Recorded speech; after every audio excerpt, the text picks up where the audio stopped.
Looks like it's real, so real. On the surface, looks like it's real, so real. The levels of insanity are there for all of us to see. It's what you call reality, just relativity. The reality of reality on TV. This life is real, so real. On the surface, looks like it's real, so real. On the surface,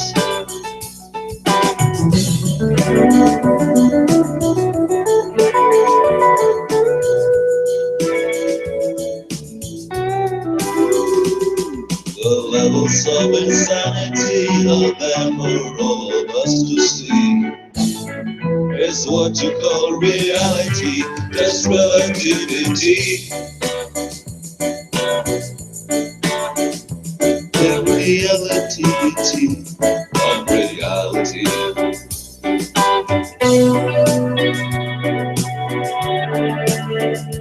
The reality of reality.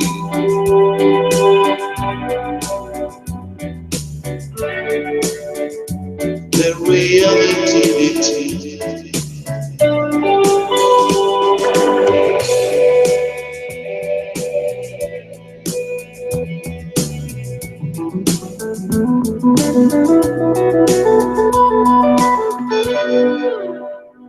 The reality.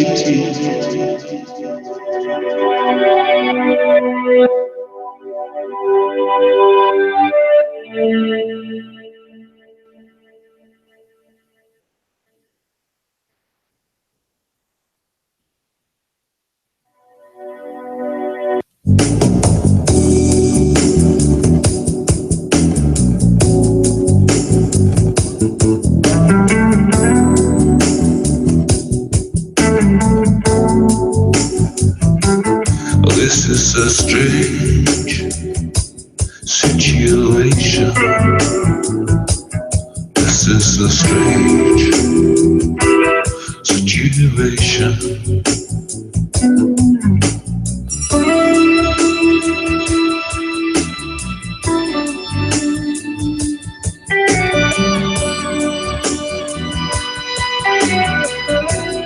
This is a strange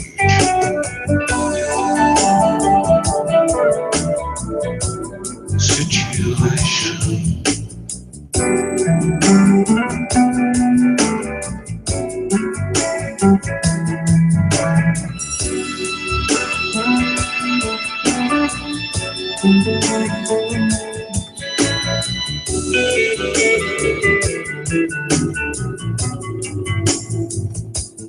This is a strange situation.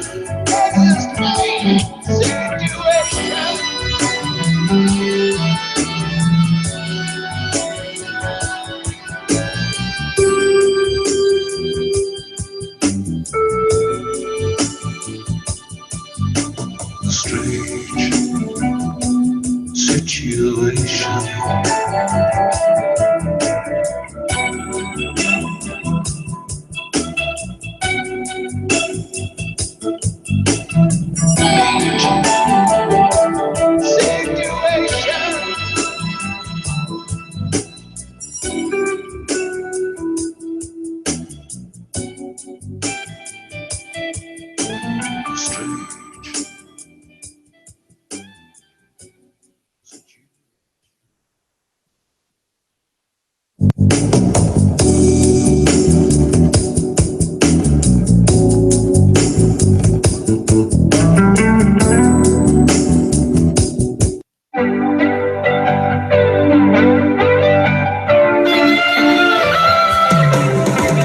Take me back to the good old golden days, when nothing had everything to bother me, to bother me, to bother me. Take me back to the good old days, when nothing ever seemed to bother me, to bother me, to bother me. For all my previous life,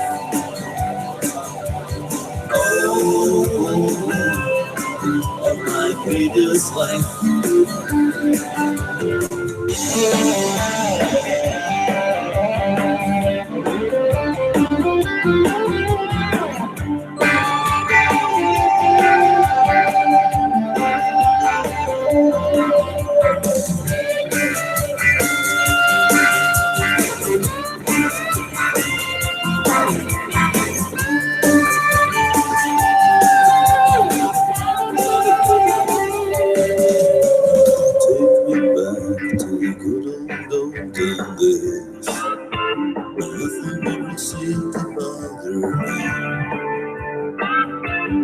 bother me, to bother me.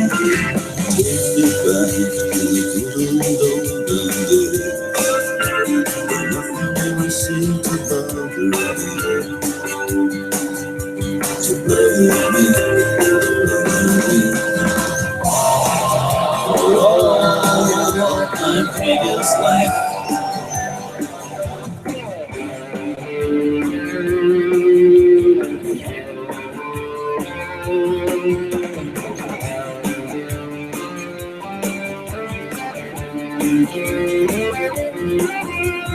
Take me back to the good old, to the good old olden days,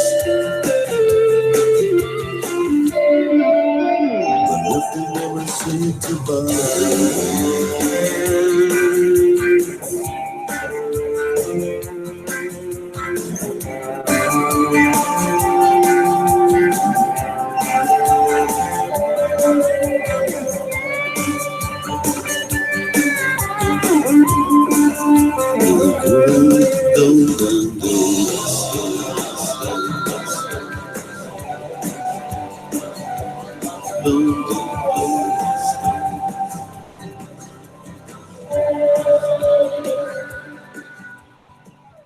Anyway, it appears that no one has come over here on this side.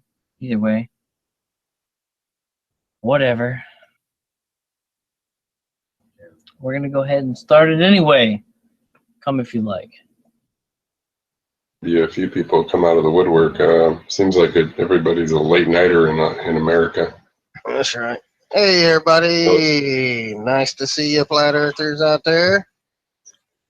Good evening and welcome to Flat Earth UK. Hi, everybody. It's Lori and Jason Campbell, and we're here for a little different format and a different day and a different time. I'm not gonna stay 8 hours. Why not? Why? Hello. Hi, it's Lori. Thanks for joining us. We're in episode. Let's say that this is a demon.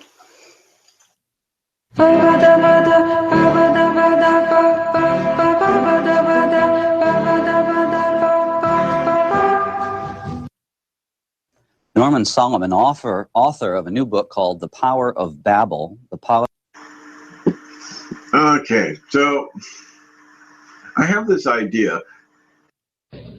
So we are organically meeting together and going to absorb some information from the other world.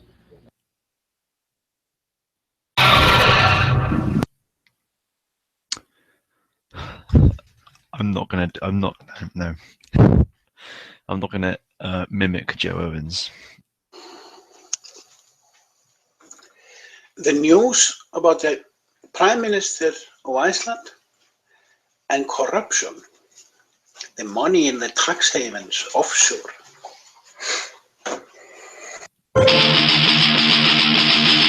This is Bruce Jenner, an Olympic medal winner and reality TV star, and has been lauded as a hero for transitioning and renaming herself Caitlyn Jenner.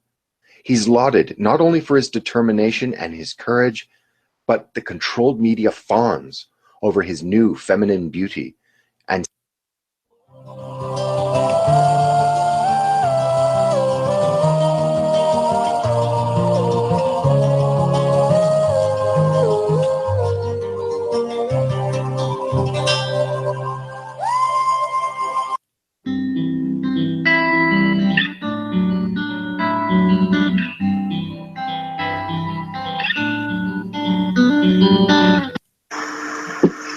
Okay, so I have this idea. Hey, hello everybody. It's Lori and Lawrence, and we have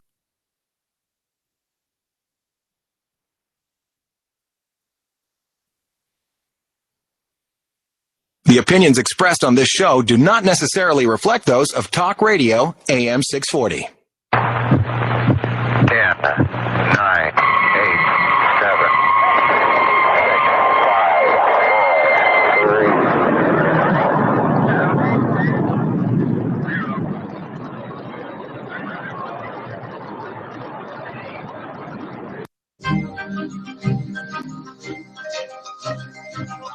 You're listening to Fakeologist Audio Chat. To connect to our always on and always streaming audio chat, go to audiochat.fakeologist.com. Talk shoes.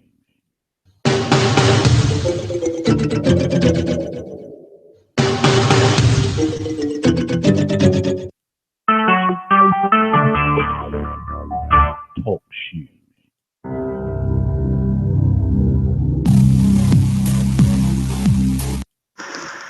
Okay, another Stargods vlog. Alright guys, I don't know what the hell happened to my camera quality. I'll have to...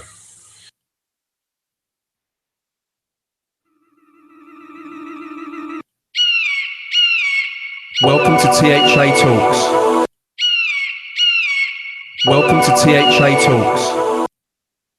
George Bernard Shaw wrote, "In the Middle Ages, people believed that the earth was flat, for which they had at least the evidence of their senses.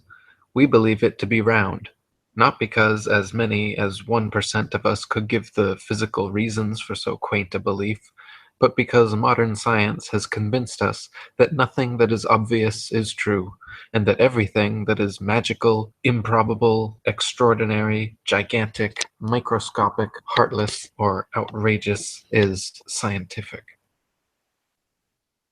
I had to move on from being a guy who is known for, exposing media psyops, hoaxes, and stuff like that. After Transasia happened, I realized that I had to be someone who is very accountable for all the information that I put out. That really is an awesome, awesome tune. That was Glenn Campbell, of course. Welcome to peoplesinternetradio.com. Vin here, folks. It is a, well, what is it? It's...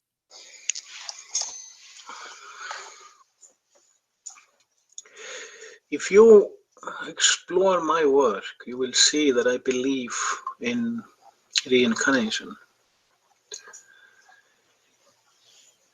I haven't always done so.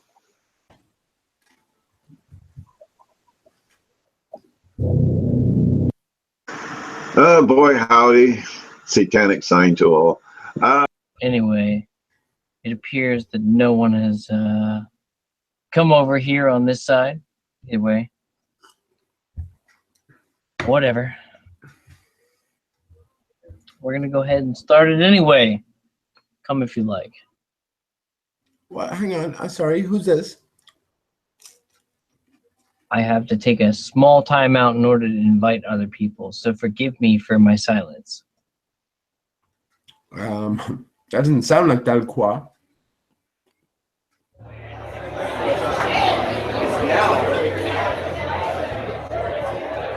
It sounded like you were responding to me or asking me a question, but I listened a bit more to get a further grasp.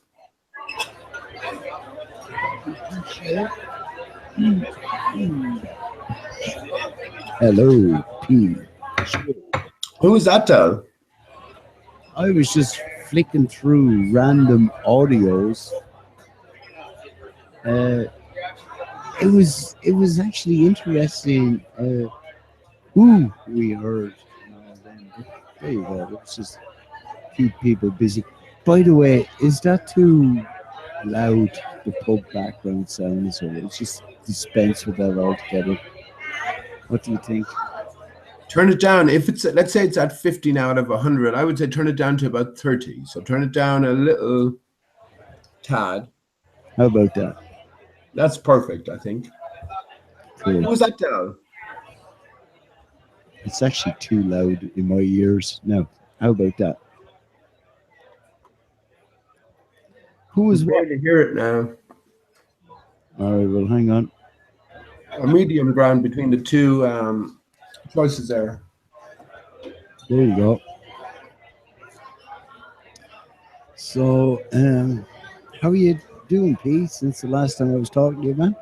Not too bad, man. Not too bad. It hasn't been too long. But before we go any deeper, who was that under the box of Delqua? What do you mean the box of Delqua? Well, there was me. I came in, and there was a different guy speaking, answering what I had to say. But no, that was just me playing random audios. I just was clicking on the boxes, and it wasn't telling all the different voices that just appeared. Okay, man. They're all the ones that we're all exposed to, and there you go. That was weird, and you could get my conspiracy mind going, because it seemed for all the world that there was a male voice speaking under the name Delqua. Mm-hmm. It wasn't you. Well, I'm trying to put myself into view here. There I am now. But yeah, we're in the pub here at the moment, so launch it to everybody out there. Special hello to Aberrado. Aberrado? What about me, Del? I'm your guest. That goes without saying. Yeah, but we spoke earlier, but no one else who's listening now knows, so I'm not Aberrado, by the way. Angry man, Aberrado. Cheers. Yes. Well, Tim, how long did you successfully pull off the guise of fakeologist? Only joking. That'll get them all fucking wired up. If Banazir, Dusty are around, please come in, friends. As far as I'm concerned, last time I spoke to you, that's the way we can pick up again. Don't know anything really much about any interrelationships in the meantime, and as always, open to persuasion. Wherever the evidence will take me, I'll take a reasoned and a seasoned determination. Do you have any Muppet shows or like what's the other one? I just had a bit of toast, Al. Sorry for eating in your pub. I know you only like to serve your own toasted cheese sandwiches to make 150% profit, and there's no bringing your own toaster sandwiches in. But my pub is completely fucking non-profit. Don't you hate money? Don't we hate money, Dal? Don't we hate money? No, you bring your own fucking toasted cheese sandwich and don't apologize. Yeah. Bring your own. It's the same with you, Dal. You little bollocks here. Bring your own toasted cheese sandwiches. Bring your own prostitutes. Bring your own weed. What the hell? What kind of a lock-in is this? Well, if you're fucking cliche, you just bring your own perversions. Bring them in the door. Don't leave them at the door. Bring your own perversions to the table, eh? No, don't do it on the table.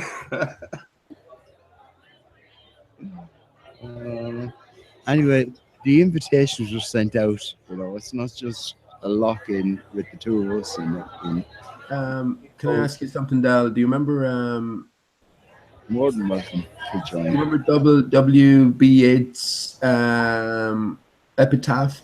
Does that spring to mind, or do you remember learning it? Or I think fakery, man, even goes closer than that. And why I have to say that, man, right now is that I came across a movie that I completely, like, it's been meaning to, like, upload and share with other people. And I came across it last night when I was looking through my fucking hard drives there, looking for various things. And I said, right, while I was here, I said, I'm going to do it now. And I uploaded it. And that was F for fakery. Do you remember that one? I know that you uploaded that, Del, and yeah, but I wanted to say something about it. See, this is the thing. I think I saw that before, but off you go. Yeah, off you go. Yeah, I would recommend. It's one of those movies that you need to watch a few times because when you're watching it first, you have to get over the whole incredibility of it, right? And the way it's structured. But I'll tell you, watch it a second or third time. But that's by the by. What I wanted to say about it right now is that fakery, man, is so much attached. They even bring Ireland into it. Did you notice in the part where Orson Welles was telling his own story? Where did he go? He came to Ireland, man. Did he? Do you remember? Well, according to him, although he is a self-confessed charlatan, but that was the story. Well, what do you mean he came to Ireland? He came to Ireland in what sort of context? The whole it takes that whole meaning of that movie, the fakery. Even the guy who made the movie and presents it, he even comes clean about the whole, fucking the word. Oh, okay.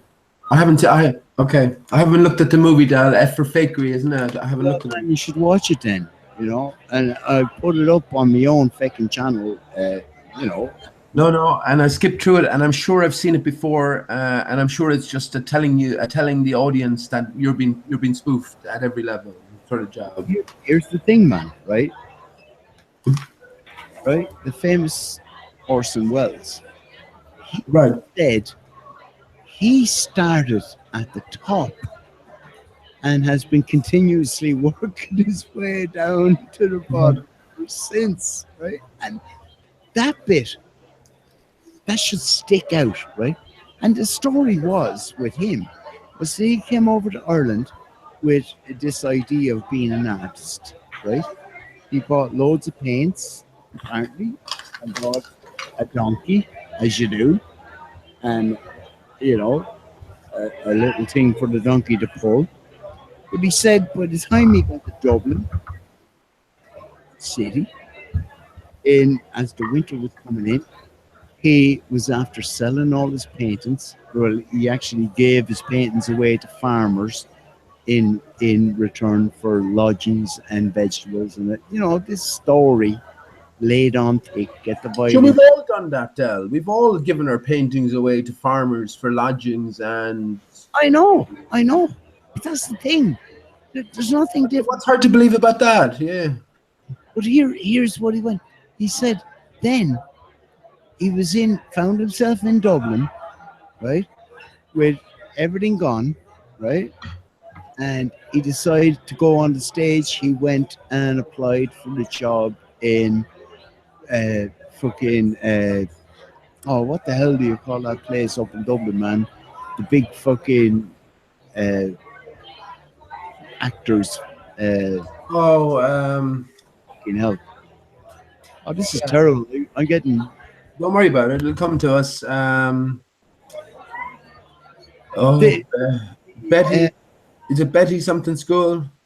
No, it was what do you call it, theater?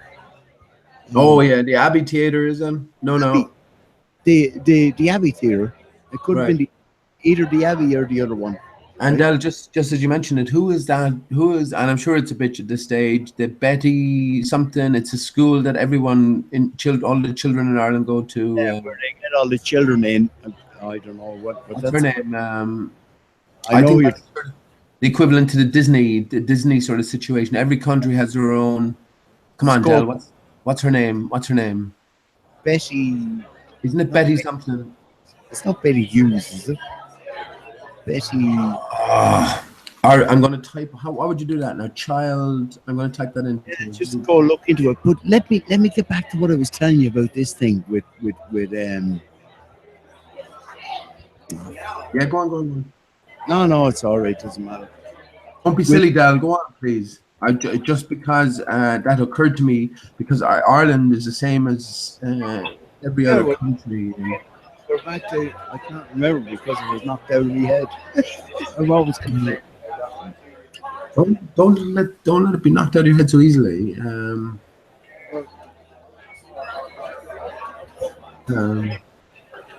Well, let me go back then to what I was saying. If anyone can remember. This is it. I'm racking my brains at the minute. You were telling me in the first place. Don't let a minor interruption knock you off course. Right. Well, let me just check that.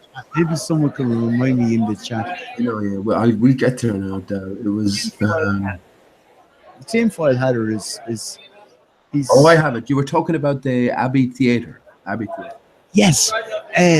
See, that wasn't so much of a diversion. Off you go. Orson Welles, he said that he started at the top and has been continuously working his way down, because according to him, he said he told a lie. He said he told a fib. He said he was a famous actor over on Broadway, and he managed to wangle his way into the Abbey Theatre. Right. And so he became. Sorry, Del White. He managed to do what? To wrangle his way. To wrangle his wrangle. Okay. He infiltrated the Abbey Theatre. This is his story. CP, we have to go back. Listen, let's remember. This is his script. This is his story. Okay. This is what we're led to believe. And I'm just saying that movie, for fake. Perfect choice of words, led to believe, But people should watch it. All flat earthers, I didn't even put flat earth into that. I didn't say, and I was being unbiased as anything, just being Delqua. Have a look at that. And even judging by the people who commented and said thank you and whatever, that was enough for me. Well, sorry, but it might get back to people that did comment. I fucking see now you're immediately after accepted upon your shoulders a different status than me, Dal, because you're running this pub, whereas me, of course, just as a continuation of our conversation previously, I'm along the same vein. But I was just thinking about that Betty, so that's why I mentioned Betty. Yeah, I think it's BB, so it's Betty Blue or something like that. And you're thinking of Betty Blue. Betty Blue, no. Betty Boo. Betty's boobs. No. Betty's blue boobs. No. I know who you're talking about. It's a. Oh, come on, Del. It's famous. Can you not Google it? I'm just after. I typed in the search engine. Child Talent Schools Ireland. Betty something.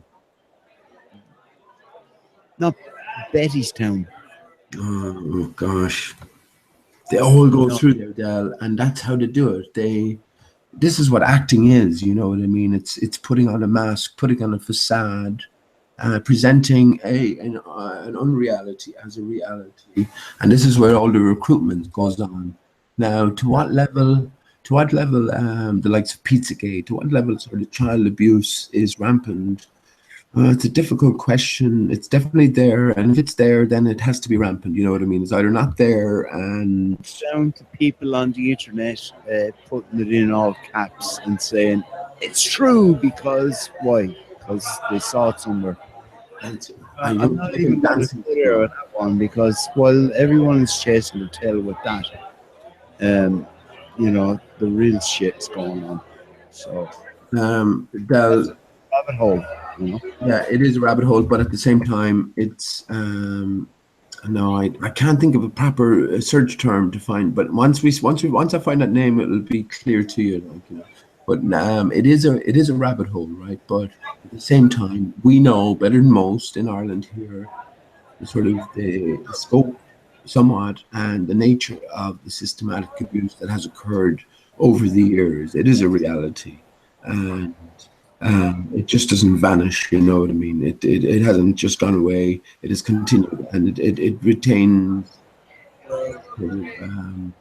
primacy, I guess. And here's the thing, exactly. It's a Pizzagate, something like Pizzagate. It's either not true at all, or else it's very true. You know what I mean? There's no, I don't think there's any in between. But yeah.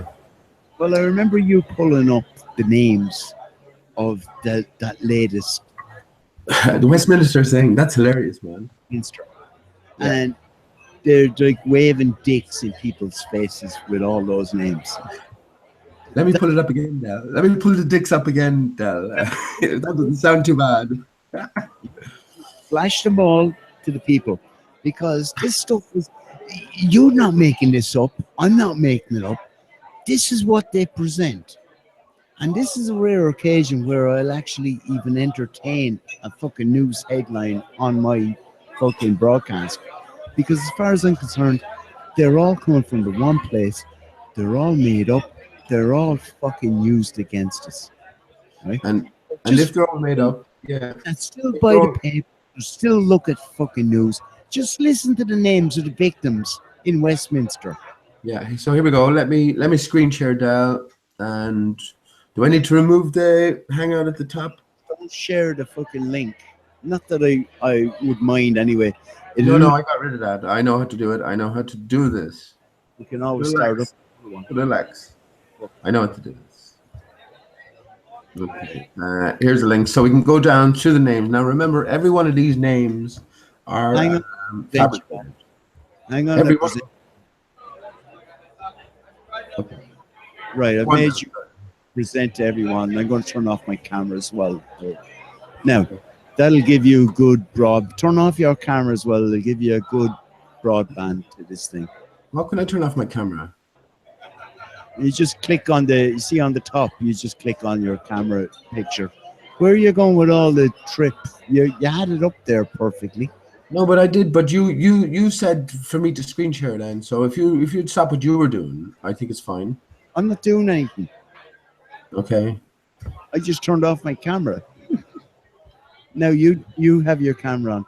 Turn off your camera. So let me screen share again. So don't you do anything now. Yeah, but click on the right hand side. Don't start showing the link, man. There you go. No. Okay, now make that big. Make that big in the thing. Yeah. Okay. That's good enough, Chad, is it? No, that should be working grand now. Okay. Okay. Right. You can read off those things. Okay, can you see that, Del? Yes, I can see that. Okay, your volume's a bit low, but I heard you saying you can see that. So yes, so here we go. I moved it out of the way. Sorry.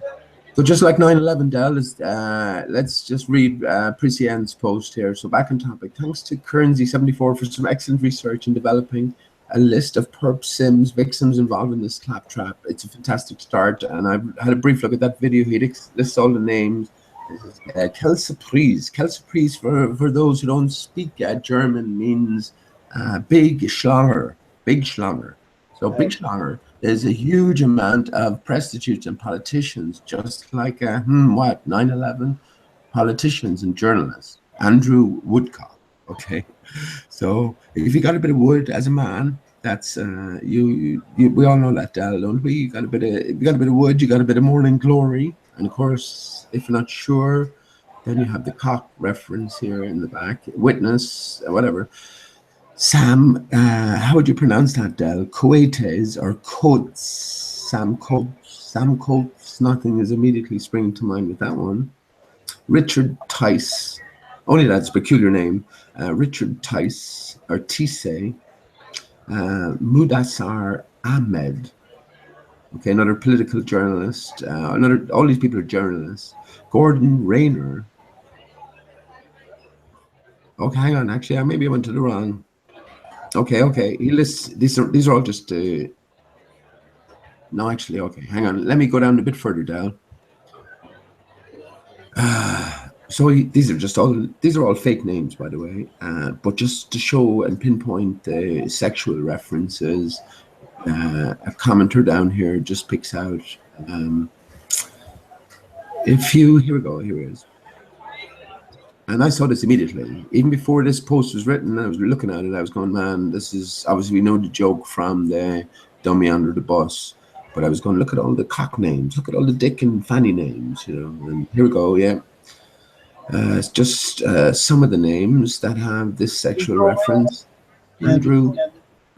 Andrew. Sorry, Pete. Go on. I was just going to say, if you can see my screen, we have Andrew Woodcock. So he has highlighted Drew. So we have Drew Woodcock. Okay, so that's pretty clear. And if you'll go, okay, that's just coincidence. Someone could have been called this. Then we have Tom Peck. You have your pecker. Del knows all about his pecker. Everyone know about their own pecker. Well, that's true. How to take care? Will you tell people how to take care of their own pecker? That sounds like a good name for a website. Frank the Salt guy already. So we have George Eaton. I'm guessing. Take care of your penis. What a blog spot that is. Sorry, man. Go on. Continue.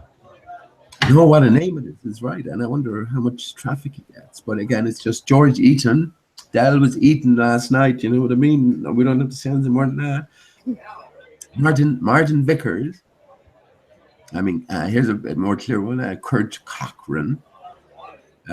Leslie Rhodes. The best one is to come yet, Del. Tobias Elwood. And then we have Hugh. You always mistake Hugh. I often spell Hugh. And huge, I often get them mixed up, So this is Hugh Dickinson.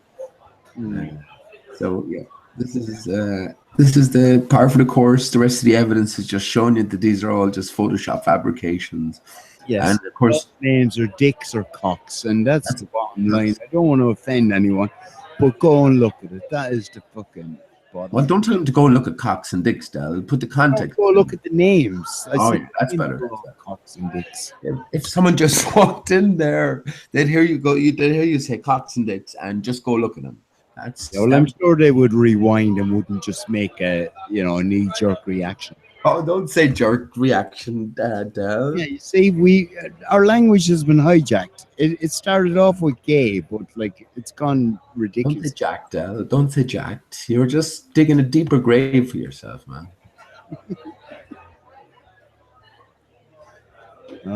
I'm just glad it's a nice Saturday night into Sunday morning. And it's madness, though. I mean, this is insanity, right? Because I recognize this. It doesn't take much to recognize that our chains are being yanked here. So the question is, what the fuck do you do about it? You try to tell somebody.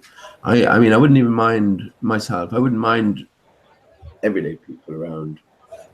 I don't expect them to sort of know better in the sense that they haven't applied much thought to the difficulty. But when it comes to flat Earth people, they should be all over this shit, and they're not. And I know why they're not, but I'm going to say I don't know why they're not.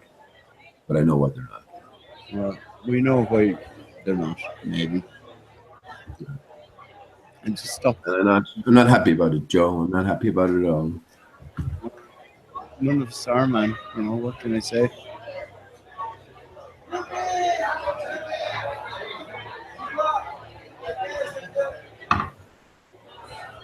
Is that Irish pub ambient noise that you're broadcasting there in the background, or is it? It is, and it's Irish pub with some blues in the background as well. I actually mixed a couple of tracks together. Lovely. just to keep the fucking, I don't know, interesting. How do I stop presenting, Joe? I stopped presenting you. So when you speak, then you should come up on my screen, whereas I'm just looking at myself in my screen and... Well, I already stopped presenting you. That's weird. Okay. Let me just click your screen. Share presenting. You stop presenting yourself. That might work. Yeah, that's what I'm... Hang on. That's what I'm trying to do. So you know the way it just skips to whoever's speaking. That would be ideal, but... I have no control in my own poke. That's what it's saying to me. Okay. Share. No, you're grand, man. Just stop presenting. I already stopped presenting you. Stop presenting yourself now. That's... Yeah, but how do... That's what I'm saying. How do I do that? You click on your own icon, and you should have a drop-down menu, and it should say "Stop presenting." Okay. You see, I already did this, and no, that wasn't the case. So yeah, it's still showing me that you're presenting. It's a weird thing. Hang on, I'm going to have to stop presenting you. Stop presenting now. Yeah. I'm stop presenting now. Let me just go to the... No, it's stopped now. Okay, so if you talk, you should be coming up as opposed to me. Let me just go to the...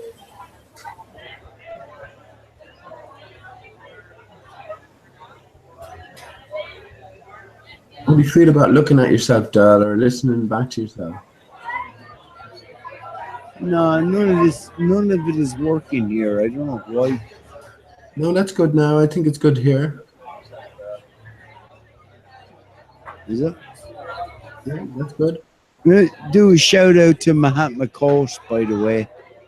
Mahatma Gandhi? Yeah, Mahatma Gandhi, Mahatma. Yeah, he's another chap who's been over here. He came over here to Ireland, and he stayed here in my house, and he's a real dude. And who's that? He keeps an eye on the fake shit going on, you know. So a shout out to Mahatma Ghosh. I'm still presenting, Dal. Chat there as Mac Bree Heritage, and here comes the pimp. The pimp is in the chat. Larry, the mad drummer, is in the chat. And if he ever accepts me as a friend on Google Plus, I'll be able to send him the link.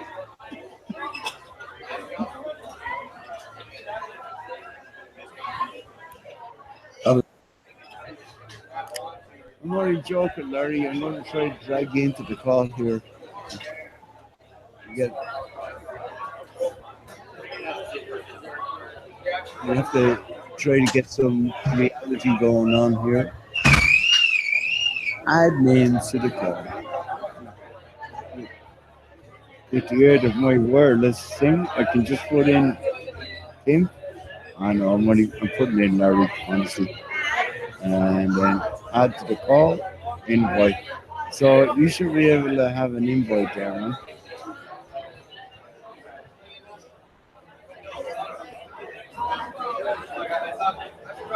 Kishay, you still there, man? You're gone. Run silent, run deep. There you go.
Nice, Joe.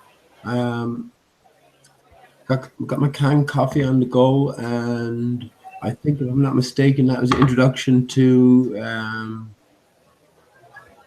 Acrobat. Pete, it was a bit of Pink Floyd, but I've got to go to the Jacks now, so it's your turn to entertain the people. So you play a tune, and I'll be back in a minute, man, if you don't mind.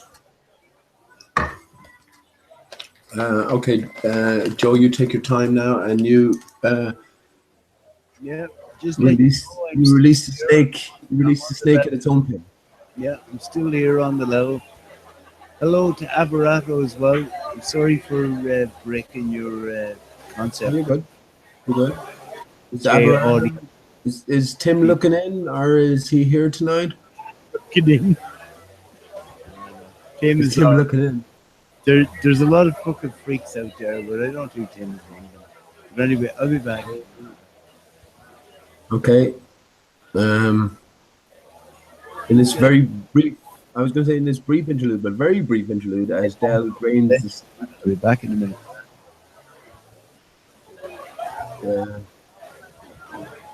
Okay, I think I might be able to hear an echo. I can't hear an echo, but his icon comes up. But that's cool. Okay, so Dell is just draining the snake. That doesn't take too long at all. You know, people in the west of Ireland generally tend to be more well endowed than the people in the east of Ireland, and Dell is in the east of Ireland. So I was saying more about that. Dell will be back in 2 shakes of the snake's tail. Yeah.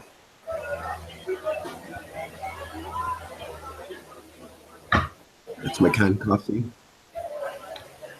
Turn it down. My canned coffee. Sprinkle of cannabis, hot water over it. Cup of coffee, or a little spoon of coffee. Spoon of honey if you have it. A couple of spoons of coconut oil, virgin coconut oil, or whatever. There you go. Perfect canned coffee. Beautiful.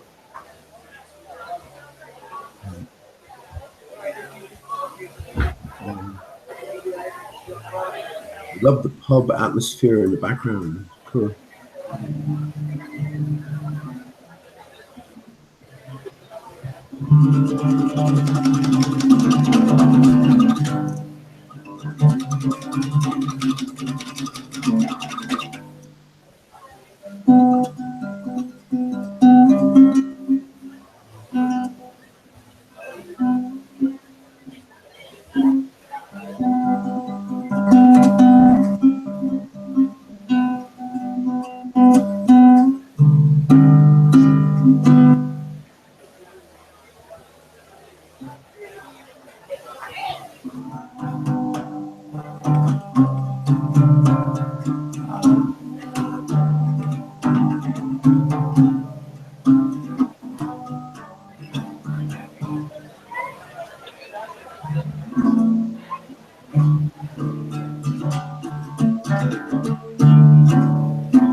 I know Dal plays some music as well.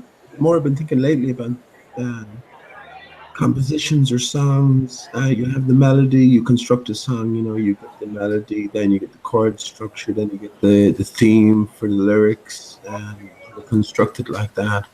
But always had trouble with lyrics. Hey man, I'm back and I see Larry's here. How are you, Larry? Larry. Go on, man. Unmute yourself, man. You're on a mute. Boo.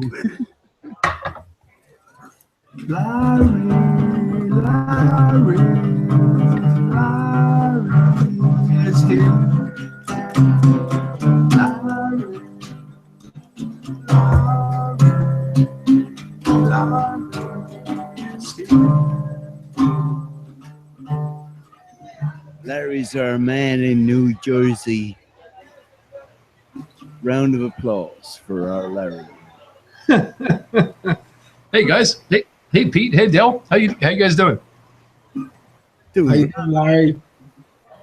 All the better for Good. you floating around the internet, man. It's very good to thank you for joining us and coming in, So, Oh yeah, anytime, Dale. And I'm still trying to find out how to get you on the page. I still haven't been able to. I got it in, it's one of those things. Larry has not accepted your contact yet. I don't get it. I'm clicking on every button. I ended up in like 4 different places before I actually got it. I'm like, what the hell's going on? So I apologize. I'll get it figured out. I know. I'm only telling you where it is from my end. I know it's probably something fucking silly on Hi, Joe. I just realized a similarity between your avatar and Larry's avatar, which I never realized before. Oh, we're both green. No, well, okay. There's more than that. It's a different thing than that. What? Okay. So you see you see the sun in the sun's reflection in the middle of the harp, right? Well, it's So- actually not the sun, man. That's just like little lines. carrot. That was Yeah. actually put in by my friend Don. He actually took my avatar, as you can see now when I'm talking to you, Yeah. and he put that. It's like he enhanced the flash of when I took the picture of it. Right. No, but I'm just saying, I'm not saying there's any significance to it or anything, but if you look at Larry's avatar, now if you speak, Larry, Yeah. I'll say something. So if Larry speaks, then you can just look over his, in the picture, his left shoulder, I guess, or right as we look at it. And you can see the rays coming in as well. I'm going to present you, Larry, just so everyone can see your T-shirt. Oh, over here. great! I got.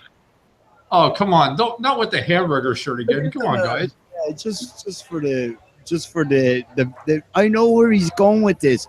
The rays behind your shoulder. Look at them, how they, I'm not saying there's any significance to them, I'm just saying that's something I know. Seal. Yeah, we've got the light shining through us, man. We must be Illuminati, Larry. Put on Larry's. There you go. I'm only joking, guys. Put on Larry's avatar. Leave it up on the screen, Dad. If I click on it, isn't that better if I click on it? There you go. Look at that, Larry. Look, whatever's happening there, you'll be able to best to describe the picture. But Larry, look at the light ray. Right, I'm not picking on you, and I don't know. P, come on, man. I'm just saying, man. Larry. You know that about your own avatar, do you? Yeah, I actually have. That's actually the same icon I have on my Facebook and everything else, and it was brought to my attention. Actually, I think it was over on Hillbillies, and I looked at it and was like, "Wow, there's like rays and everything else." That was actually taken in the master bathroom of my house, and with the picture hanging in the back there, and you can tell because there's actually a split in the the mirror, if you can see that much of the icon, it's actually one of those, medicine cabinets, which have, with 3 doors that open. I really never noticed it before, and I was like, "Wow!" When you, I'm perhaps enlightened or something. I'm not sure. when you put up this picture, when you choose this picture for your avatar, did you notice it, or did you say, "Hey, look at that"? Because that's pretty strange. Not strange, as in, but it's pretty. Look at the way the light beams sort of come across your. In No, yeah, they're not parallel rays, are they? No idea. I've only started using the computer about 16, 18 years ago, and until then I never used it. So it was like, hey, the picture loaded, so I just put it up there. I never realized until it was brought to my attention. I don't think I'm getting into paranoid mode or anything. I was just pointing out something that I hadn't noticed it before. That's all. And same with Del. I didn't notice your own sun in. Lights on shit, man. But that's amazing. That's a great look at that. Look at how this whatever that light source is, that the rays cannot be said to be parallel. I guess they could be if you sort of look at the picture in a 3D sense, but definitely from the 2D point of view. Larry, I can see where it is. You're in a master bedroom and there's a light coming from, and you're standing beside a mirror as well, and you're also. He's looking at a private stripper. I'm with you, Dal. Go on, continue. Oh, come on, guys, come on. Come on! No, honestly, Larry, I'm shutting up. Come on, Pete. What? What? That's not too bad. This is the pub lock-in. Anything goes. That's not too bad. Yeah, well, I'm not going to put Larry on the spot. I'm drinking my mead, by the way. That's okay. No, you guys can put me on the spot. It's not a problem. I don't take offense to it. Don't worry about it. So I'm drinking Del. I'm drinking that 120 wine, a little bit of 7-Up, and I also put in a little sprinkle of weed, and I put in a little bit of hot water as well. So that's my tipple. I call it a raspberry nipple. So I call it latched onto the corporation, man. 7-Up, really? Come on, give us a break. Come on! I didn't buy it, but it's there, Well, there you go. Listen, I know. We're on our own tipples. We're in the pub. Everything's mellow. Everyone is welcome. Larry, thanks for joining, man. Thanks for having me. Thanks for having me. As always, we always have a good, jam around a little bit and just have some fun. And Pete, I've been on with Pete Shea for always good to talk to you, Larry. You're a funny man. Yeah, quite. I started this one late, and myself and P were having a chat on and off for hours beforehand and stuff, and just said, "Fuck it, we'll just go live, for the hell of it, and invite." The good people and see what we have, chat about. So all the good people were busy, Larry, and then you arrived. So lovely.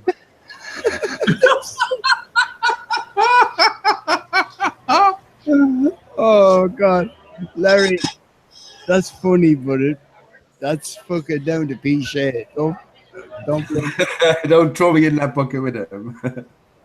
I'm kidding. I am. That's funny.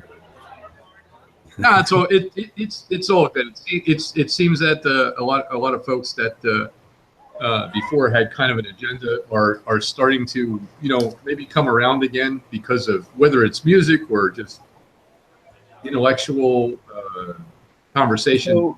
So Larry, give us your evaluation, Larry, of how you see. Of course, we were all gathered together at Vincent's and Pete's Pancho Chan, and that sort of stopped broadcasting. So give us your evaluation as we stand right now, sort of in a broader sense. How do you see the lie of the land, the lie of the flat land in terms of hangouts wise and personalities? Are you happy with levels of discussion, or have you any specific views that you would mind sharing? And I'd like to add is now that's an awful lot of fucking thing to be asked someone to comment on. But having said that, that's all I'm going to say. There you go. So I haven't spoken to Larry, so it's just, I mean, how does he feel about things at the minute, and in general sense, and that's pretty much the basic question. That's all. In general, I actually feel pretty good. I actually feel very, very good. It's something, and I've said this before, and I've been criticized for it. It's something that I inherently have myself, and I understand and I know this. It's not something I have to be taught. It's something I actually know, and it's, you know, for me, it's one heck of a journey. I mean, I've been a truther for, if you can say truther anymore, for an awfully long time, since way back in the early 90s, like 90, 91, and doing different things. So for me, to move on with the flat earth, and I've been a builder for, all my adult life, at building different things and doing different things. And when it came to the curvature and the math and the physics and everything else, I'm like, whoa. The first thing I try to do, which I think all of us do, is try to, debunk it. And after, 4 or 5 hours, I was like, okay, I'm exhausted. now I can't do it. And where I see everyone going now, obviously, my grandfather taught me something many years ago, and he passed in 2000. He was actually born in 1950. And he actually taught me something way back when I was very young. And he said, you're going to have the haves and the have-nots. Never understood that until I got, up in years, as I am now in my late 40s. And I never really understood that. And now looking back, I was like, you know what? Pop was right. Did he think he lived on a spinning ball, Larry? Or you probably don't even know what his thoughts on these matters were. But can we assume that he thought that? I don't know. The only thing I can answer is I don't know. That never came up prior. I bet he was very practical. If you asked him, he probably would have had that answer. It's like why did you ask him, Larry? You fecking Egypt, yeah. You had all those years to ask him about the flat Earth, and you never asked him, and now he's gone since 2000. And what's the point in asking me now when you should have been asking your granddad all those years? So sorry about that, Larry. Oh, well, you know what? Hey, I'm here now. And I'm ready to go. Come on! I'm kidding, Larry. Of course, if we don't talk about these things, they don't come up, and that's what I'm saying. I think ingrained in all of us is this sort of core level of acceptance of this globe spinning ball, because it's propagandized from all manner of media, and it's also ingrained in us from the schools at such an early age, you know what I mean? So that would have been within our psyche from the get-go. Now, if we come to realize that that's a lie, an absolute fallacy, if your granddad had that same realization, he might view differently life in general and his own life in particular in regards to where he finds himself, you know what I mean? So that's where I was going with that sort of question, and that's what we're all victims of. We're all victims of sort of absorbing this constantly pushed upon us false and misinformation, you know, and we sort of let it guide our decisions at every step of the way. And it's only when we can overcome, I think, everything at this stage that we can see clearer, you know, and realize what really is important. And as your granddad said, you have the haves and the have-nots. Yep. Well, yeah, I could argue against that, because in one sense, the more you have, the less you have. You know? Yes. Yep. Yeah. Good point. Yes. Good point. Yes. So that's where I went with it when he was telling me. It's like, all right, so let's say you have all this, and you have more responsibility to handle all this, which doesn't mean anything. It's only something you're told. And we kind of had a back and forth, with them several times. I still, love my, grandparents, which are all passed now, unfortunately, and different things. I did enjoy the conversations, and I do remember them. And it's just, it's too bad I didn't have more time with them. Do you feel I have the same sentiments from my own grandparents. My granny on my mother's side, she died the same year that my youngest lad was born. And to me, it was such a great loss. So I can understand that. We've all experienced that various times. I didn't come on to be a Debbie Downer, so I'm not gonna go there. No, it's not about. That's probably me who is. I didn't intend to lead the conversation in that manner, but I mean, let's put it this way. Should we feel hard done by for our grandparents, and for ancestry in terms of the lies that they were fed, and they believed to no fault of their own, and led to us, you know what I mean, and where we are now. Should we feel hard done by them? I think we should. Because for myself, not at all. I look at it differently than some. I look at it as shame on me, not shame on them. They were just repeating what they saw or what they were told or what news was on or different things, whatever. For myself personally, it's shame on me, and I have no problem with that. I'll take the blame. I got no problem with that. That's what I mean. I didn't mean quite that, Larry. But what I meant was, should we take on board, because we have unraveled the deception, we take on board this sort of loss of potential for our parents' lives and our grandparents' lives if they had been allowed to know the truth, and hence our destinies would obviously be different and our arrival points here. But should we take on that sense of loss on board our own psyche and use it in a positive sense moving forward? Well, I'd like to interject just there to say that only for our grandparents and our parents, so we wouldn't be here in the first place. And I think they did well in spite of all the subterfuge and the lies to get us to where we are. So where are we, Del? Where are we, man? Well, we're on our journey, man. That's where we are.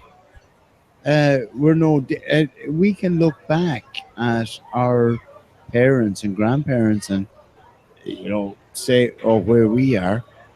Our grandparents, they were looking at this stuff in a different light, in a different scenario. But for some reason, they got us here. They got us here. You know what I mean?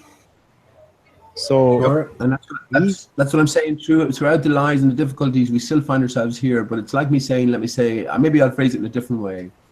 If we allowed our children to go through a certain future, you know what I mean, without acting in spite of the information that we had, then we'd be very bitter against ourselves, but we'd be especially bitter against the forces who are molding and guiding and shaping our children. You know what I mean? Now, that hasn't happened yet, but we do realize that this has happened to our parents and our grandparents. So that's what I'm saying. Can we not revenge? It's not avenge them, avenge their loss, avenge the trickery. That's because this is the most devious for me. This is the most devious of tricks, to be lied to about your own very nature and the very nature of the place that you inhabit. And again, it's not just the lie that we bear. We're after uncovering the lie now, but our parents didn't have a chance of uncovering it. and neither did their parents, and etc. How far you want to go back. So you know what I'm trying to say. If they had a different truth presented to them, or discovered a different truth themselves, then their futures could have been a whole hell of a lot different. Okay, that's what I'm trying to say. And I'm only saying, Larry, as well. Let me just finish by saying that I can only speak from my own experiences directly. But I know that Ireland as a nation has had a hard time of it. Most Americans wouldn't last prison time in Ireland in the 70s, Dal, you know what I mean? They wouldn't, it was just different world sort of thing, you know. But yeah, that's ultimately my point, that, yeah. I would say, if I may, to answer that, just my opinion, of course. I would say that things happen in a certain time frame, and now we know. And now it's the sort of situation where you're like, okay, now you have some information. Now it depends on what you do with it from this point forward.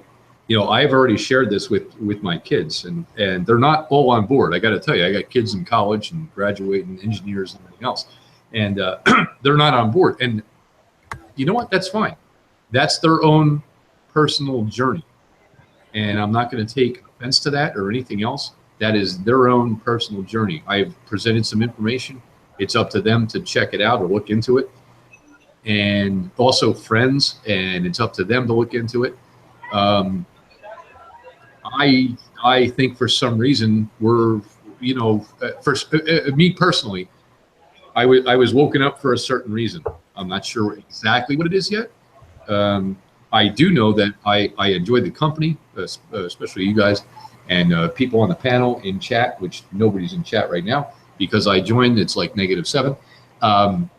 There's actually different people listening now. Less is more, Larry.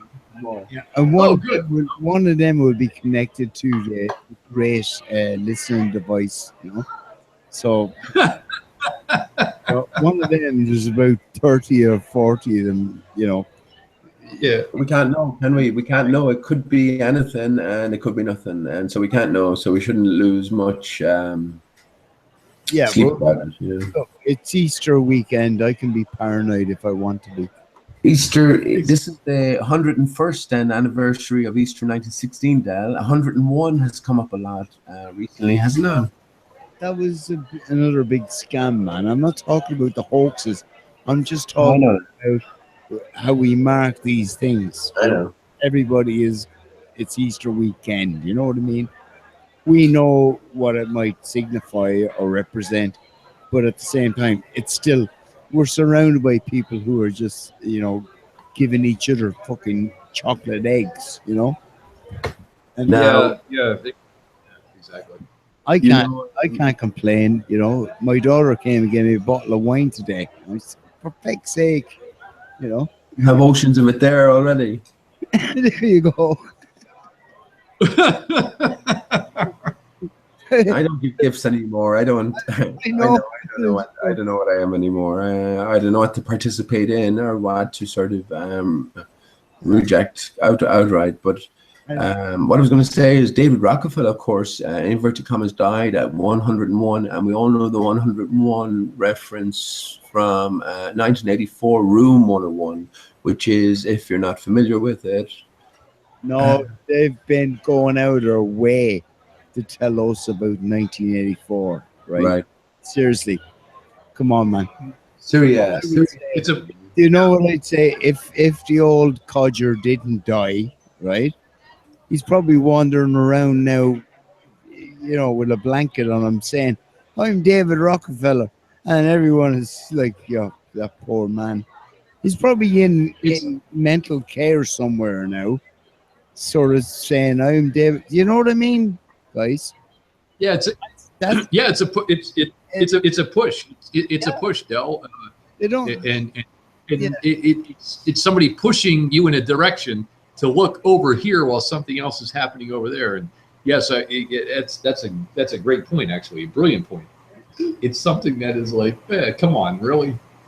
They're also giving you a clue, I think, Larry. Again, Room 101 from 1984 is the room which contained your worst fears. So if I was not to bring it down, but in the novel 1984, Winston's worst fear was rats. So they had a sort of a rat cage with a starving rat behind it. If you've read the book, you'll know what I'm talking about. If you haven't, well, that was his worst fear, and they had the starving rat behind the cage, and his face was pressed up to the cage, and a simple Flat Earth debates wasn't invented or wasn't revealed before then, so that's why they had the rat in the cage. I recall that book actually is a long time ago when I read it, and the only thing I fear is my ex-wife coming into the room. So other than that, we're all good. The one thing I would like to stress about all of these books is exactly that they are books. That's the elite writing a letter to their Santa Claus, and I don't agree with it, so I don't go along with it. So I don't see fucking 1984 in my day-to-day life, and everyone else should do the same if they want, or if not, you can just go ahead, whatever. I'm not trying to tell anybody what to do.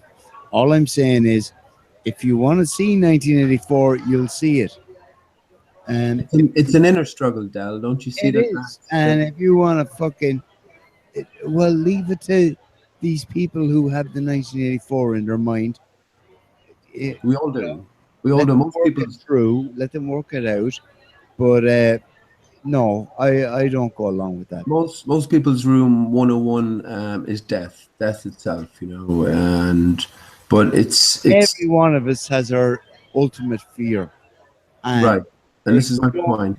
We don't need the elite or using their right or the brainwashing shit like books like 1984. Yeah, but the point is, if you take it literally, if you take it literally, you lose the meaning. But if you take it as metaphorically applying to yourself and the relationship you have within yourself, then room 101 is a room that you have within your own psyche, and you have this paralyzing fear about whatever it may be. We have to deal with all our fears, before final balance is achieved. But yeah, here's where I'm getting at. This, I don't mean to. I'll shut up now, and Larry can tell us a joke and lighten up the mood. But I think this is the ultimate quest that we're on, and the ultimate journey is to conquer ourselves. You know what I mean? And we're being helped and hindered along the way, but ultimately, it's our own. It's within our own power for certain to conquer our deepest, darkest fears and shine through. Just like Larry over his left shoulder, let the light shine through. So, Larry, tell us a joke, buddy. No, it's good. No, it's good. It's good. I don't take anything offensively whatsoever. Actually, it's kind of funny. You guys don't know my ex-wife, do you? Because that's actually my deepest fear. No, I'm kidding. She's hiding in your freezer, Larry, as we speak. She's going to pop out next week for some ice cubes. No, actually, she and I get along quite well, and I have many kids, and actually, it's been many years since everything went on, so it's actually a good situation. Let's see. Worst fear. Let's see. What was that name? What was the name of that program with Joe Rogan? And you had to sort of face your worst fears. It was pretty popular in the 90s, I think. Was it Fear Factor? Fear Factor? It was Fear Factor, wasn't it? That's correct. Yeah. And of course, it turns out that Joe Rogan was a Disney child. So he was. Yeah, I know. That whole thing is like, yeah. So that's a character he's playing, and I was thinking in terms of the names. I like their names. Logan's Run. So when Joe Rogan was probably starting to be on the scene as a young child actor, Logan's Run might have been. Yeah, I remember that movie, Pete. Actually, that Logan's Run. That was goodness. That was Francis 7 and Jessica 6. If I recall correctly. I can't confirm or deny those details, Del, but I'll take your. And Rem with the big bushy eyebrows. He was a Gorbachev. Yeah, where nobody lived past 30 years old, and they had what did they call that? Carousel. Carousel. Yeah, carousel and all that kind of stuff. I'm thinking. That's right. Remember that? I only vaguely remember the film, Yeah, but they swirled around inside a snow globe, and then they got zapped by fucking Judy Wood. Say no more. Yeah.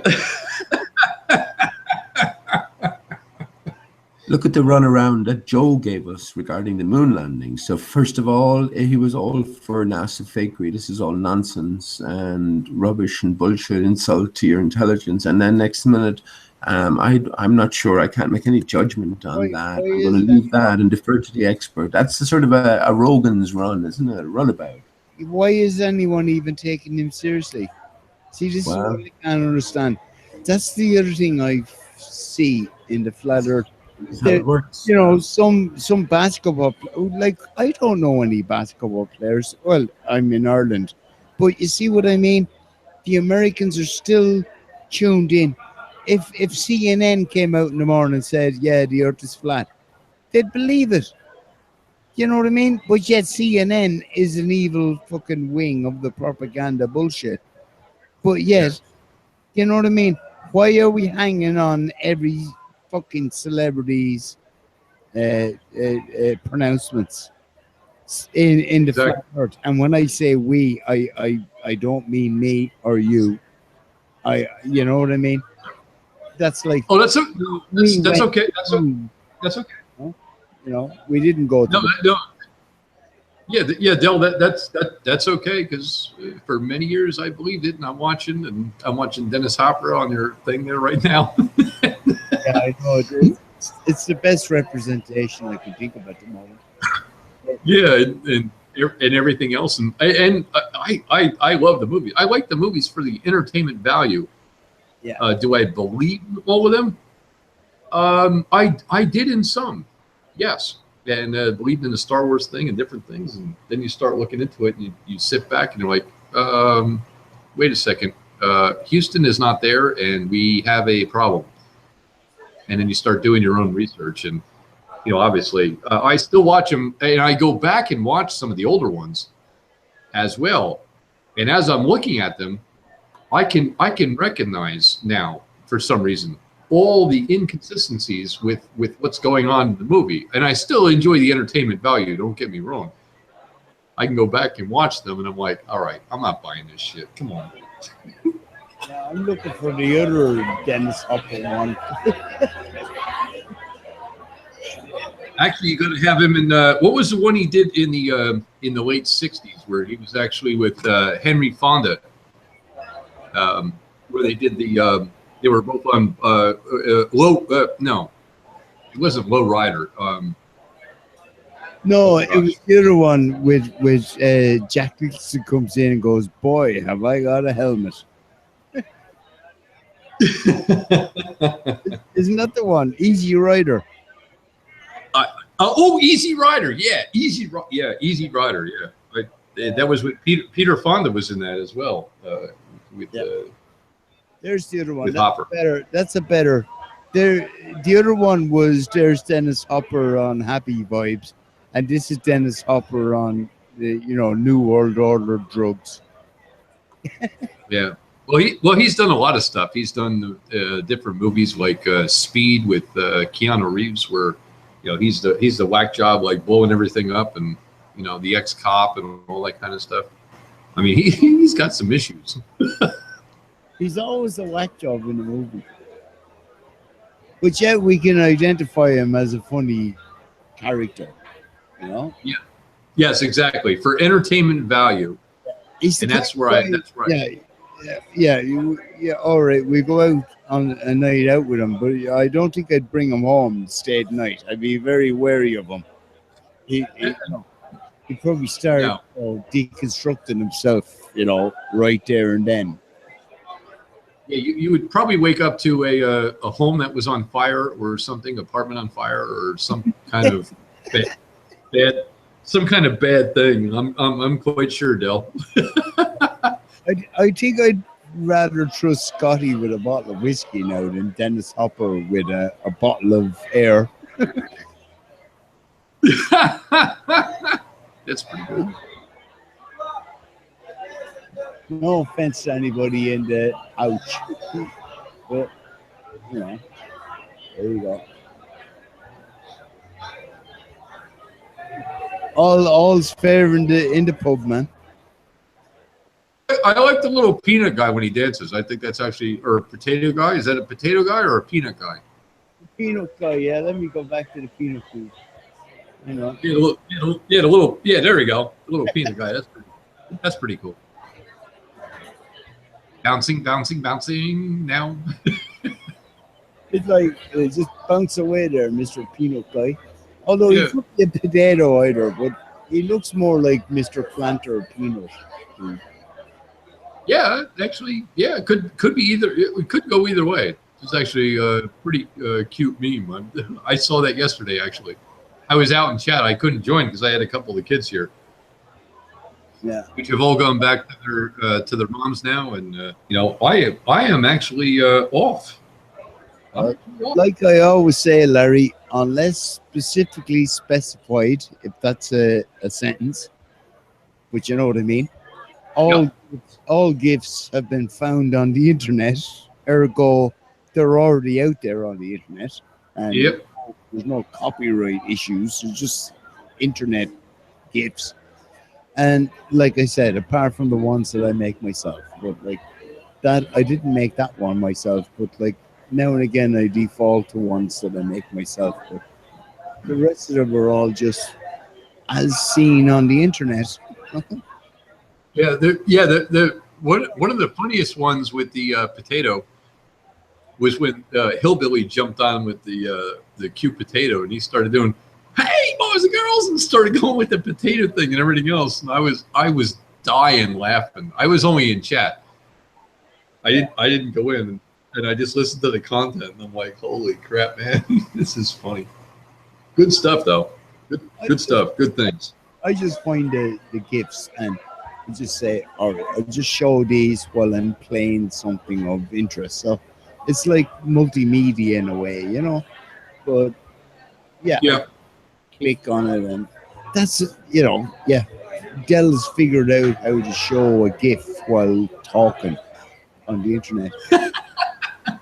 Dell has a gift for the gab. Yeah, I kissed the Blarney Stone as well, would you believe? Huh? I'm not sure if I did, Dell. Someone asked me that again yesterday, and I'm not sure. I was definitely down at the castle. I'm not sure if I bent. You have to bend sort of backwards, don't you? You have to lie down backwards and kiss this fucking stone. Yeah, I know. I might have done. I think I might have done, but I'm not sure if I did. I did it purely as a tourist in my own country. It's probably a ritualistic submission sort of token gesture. You know, you're kissing someone's knob. It's always about knobs. You know, you're kissing someone's dick here, or you're looking at someone's dick there. It's always in the eye of the beholder, and I just said, bullshit, I'll go along with it just purely for the tourist value of it, you know? Yeah. So someone else is probably kissing a knob, but not me, man. Well, this is the point, Al. When they get us to do these things that we know not what we do, that's submission in a way. And again, we know that there's different energies and different forces at play. So irrelevant to what we might think, if we're not aware of these forces, well, who knows what's been harnessed or what's been bowed down to or consented to. That's just a vague point, but I could see it easily being something like that. You have thousands of people coming to this focal point on an annual basis, and everyone is bound down in submission and kissing a certain representative symbol. You know what I mean? So this is how it works, Del. We know it. You know, we know it.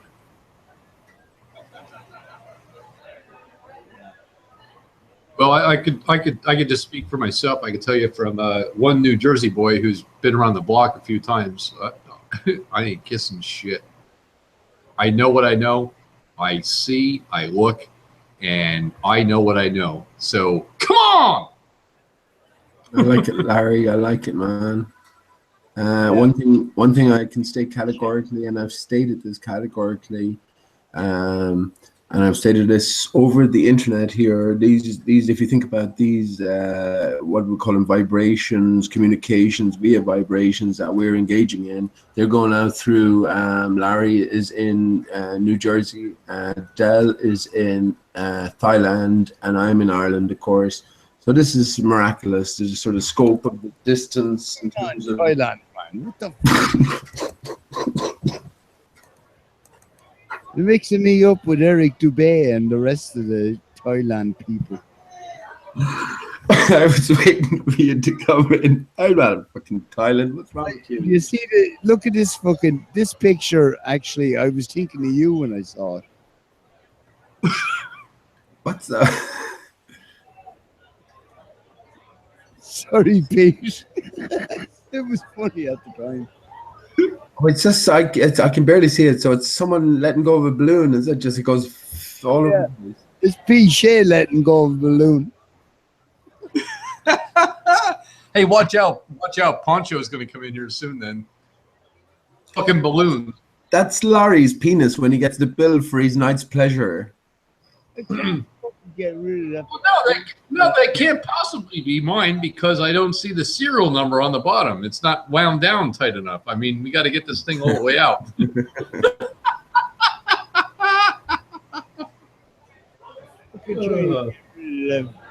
The whole playlist on the side.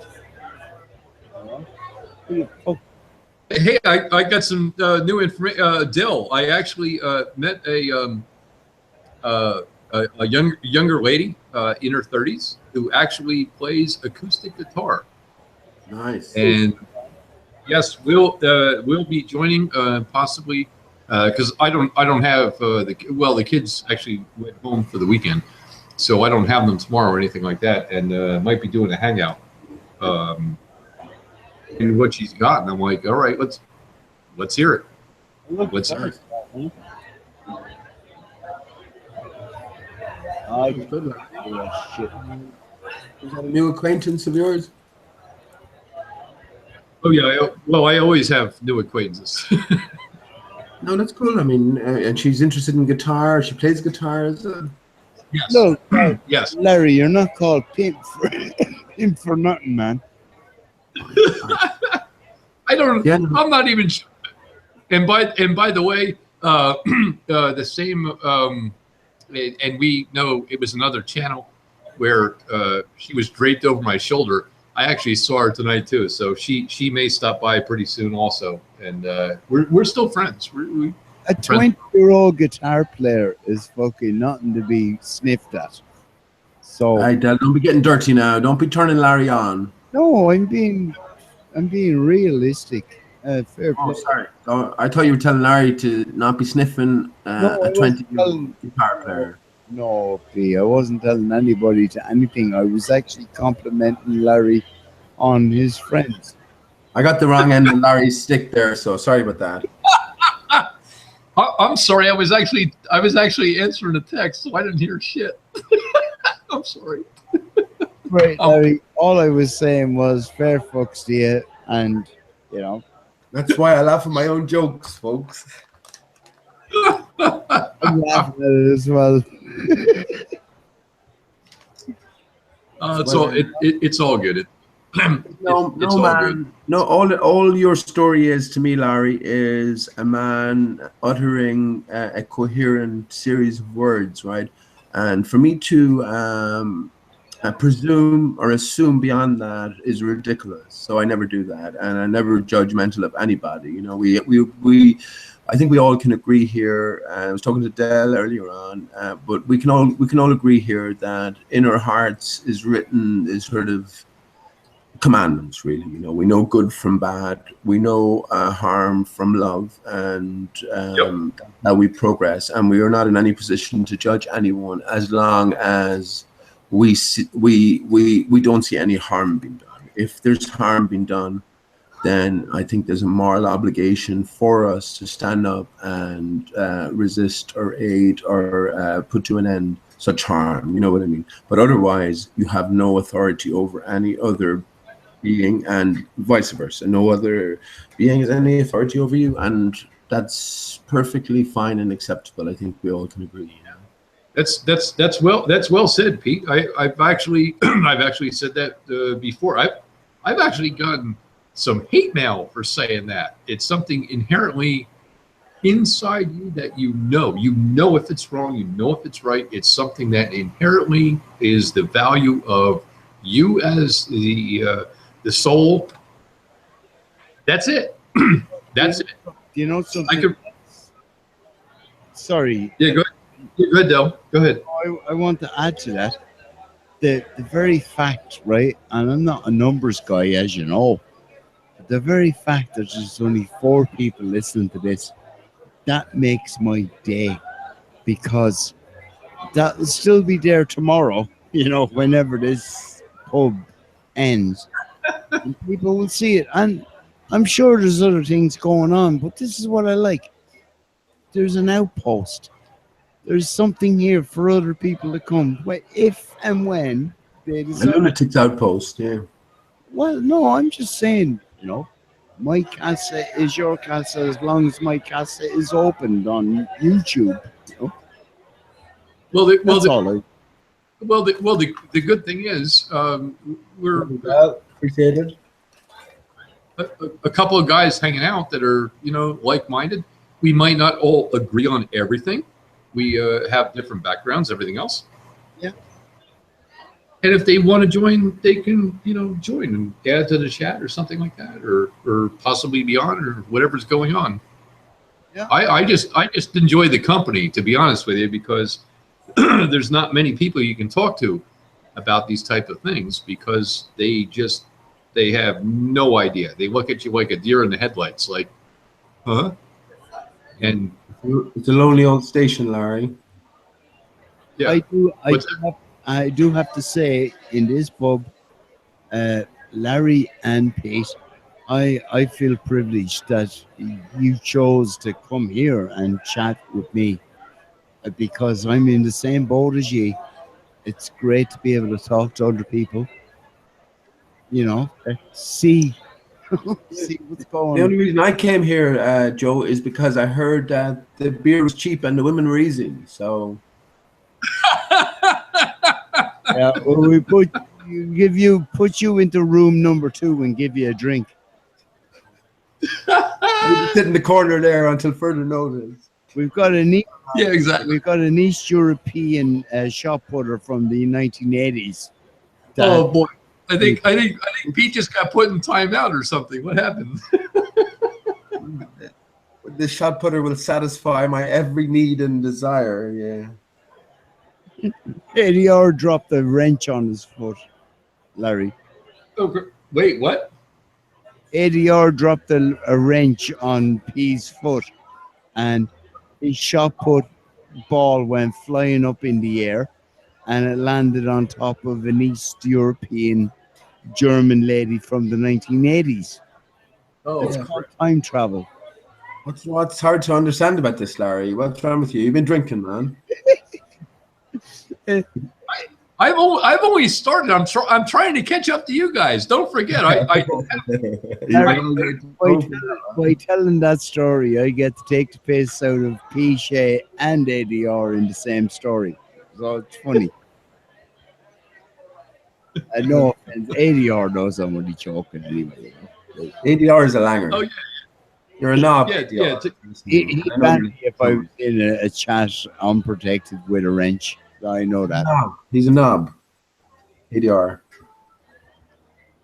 Now, that's your opinion, man. I could call someone a knob if I like. Del, can I? In Ireland, that's not too bad an insult, you know? No, I'm just saying that's your opinion, though. I wouldn't like to say. I never said it was yours. Oh no. Well, is ADR out there? Is Tony out there?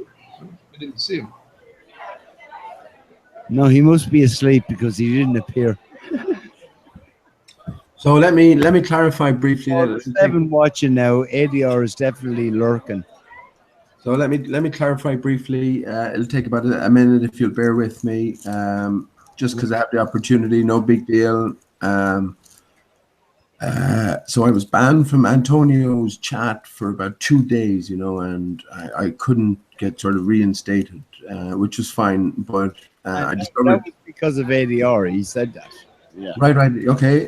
So I said this. So yeah. So he admitted up to it. He said, "Yeah, it was me," and I knew it was a bit of sweet revenge as well because I'd been sort of niggling him down about the wrenches. I don't like wrenches at all. I don't think there should be any wrenches anywhere.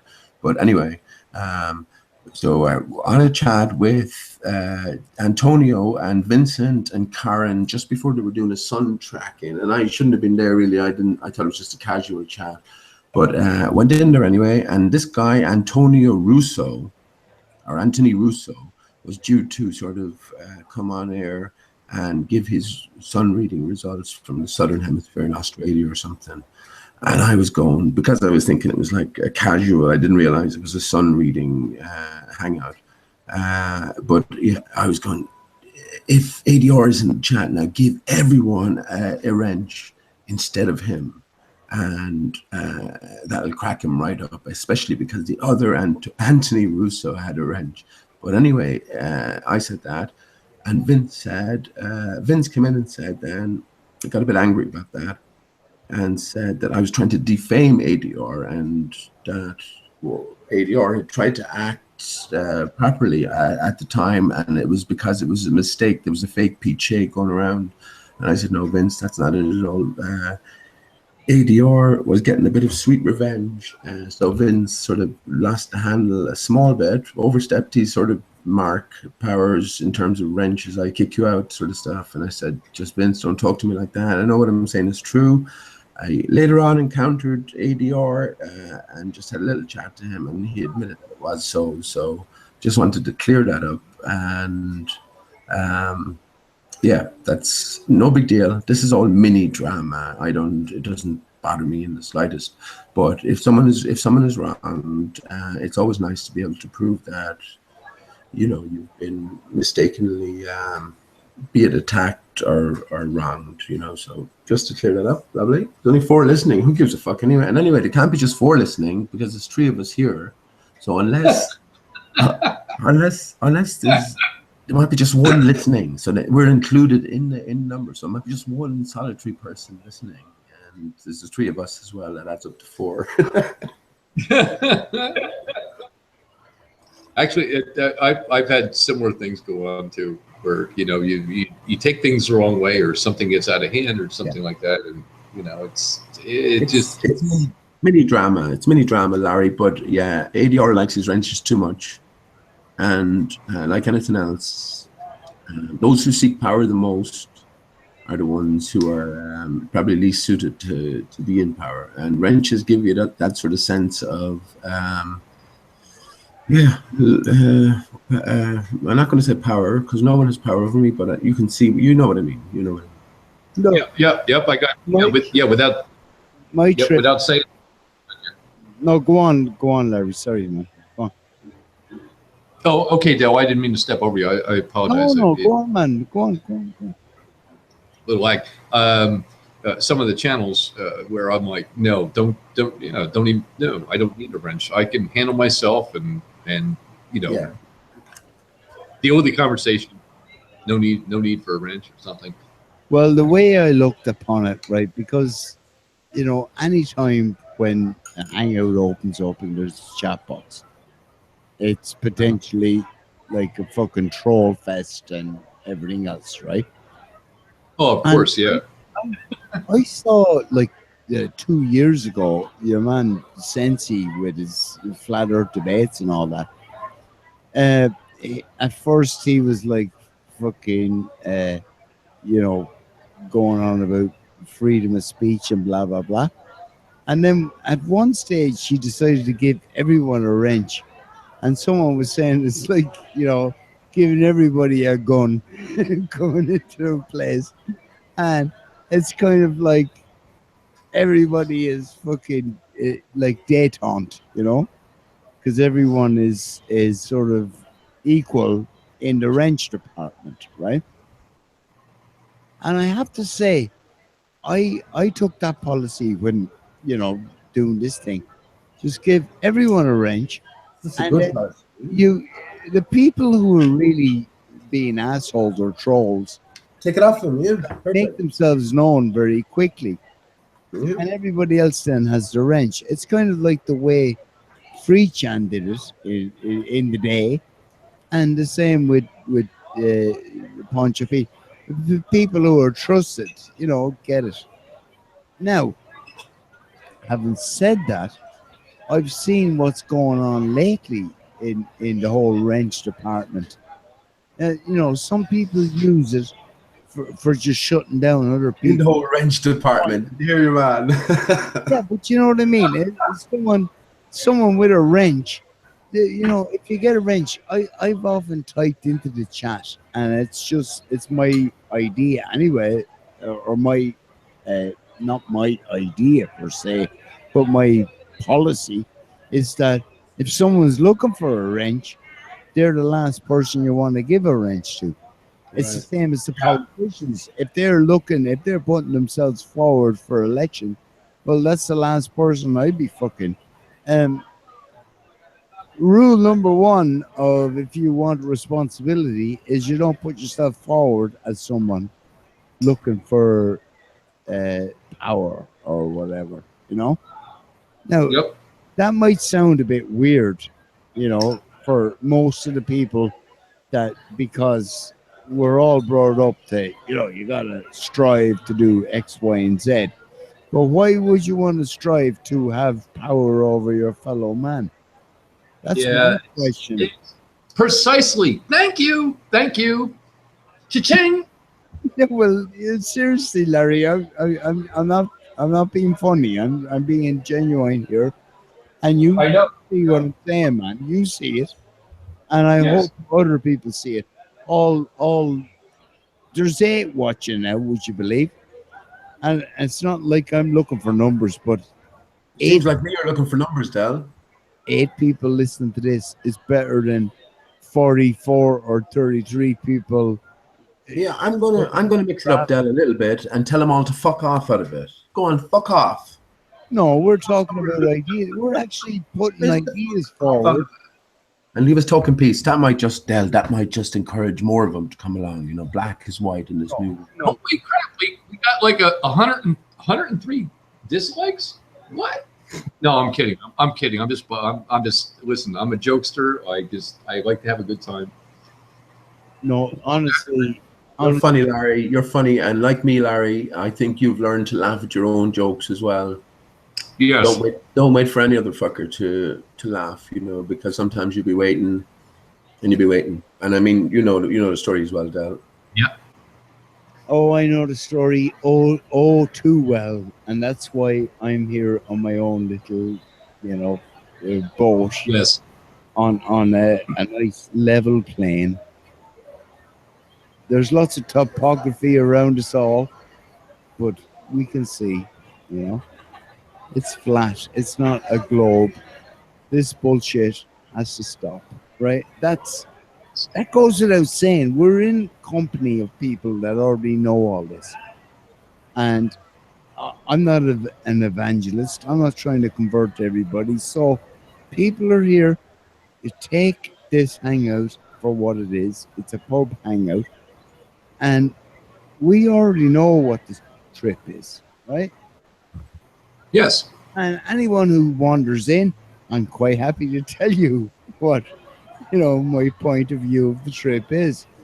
And everybody else, you don't have to fucking, you can disagree or whatever.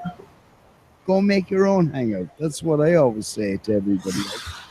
Exactly. Oh, excuse me. Pardon me. Sorry about that. Oh, no. Yeah. Be more, man. There you go. Exactly. Del was talking to his cushion again. I think you have is that a lamb you have on the cushion you sit on, Del? Yes.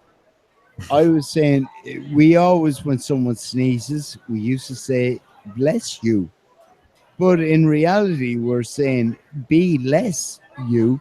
So when my better half sneezed today, I said, be more you.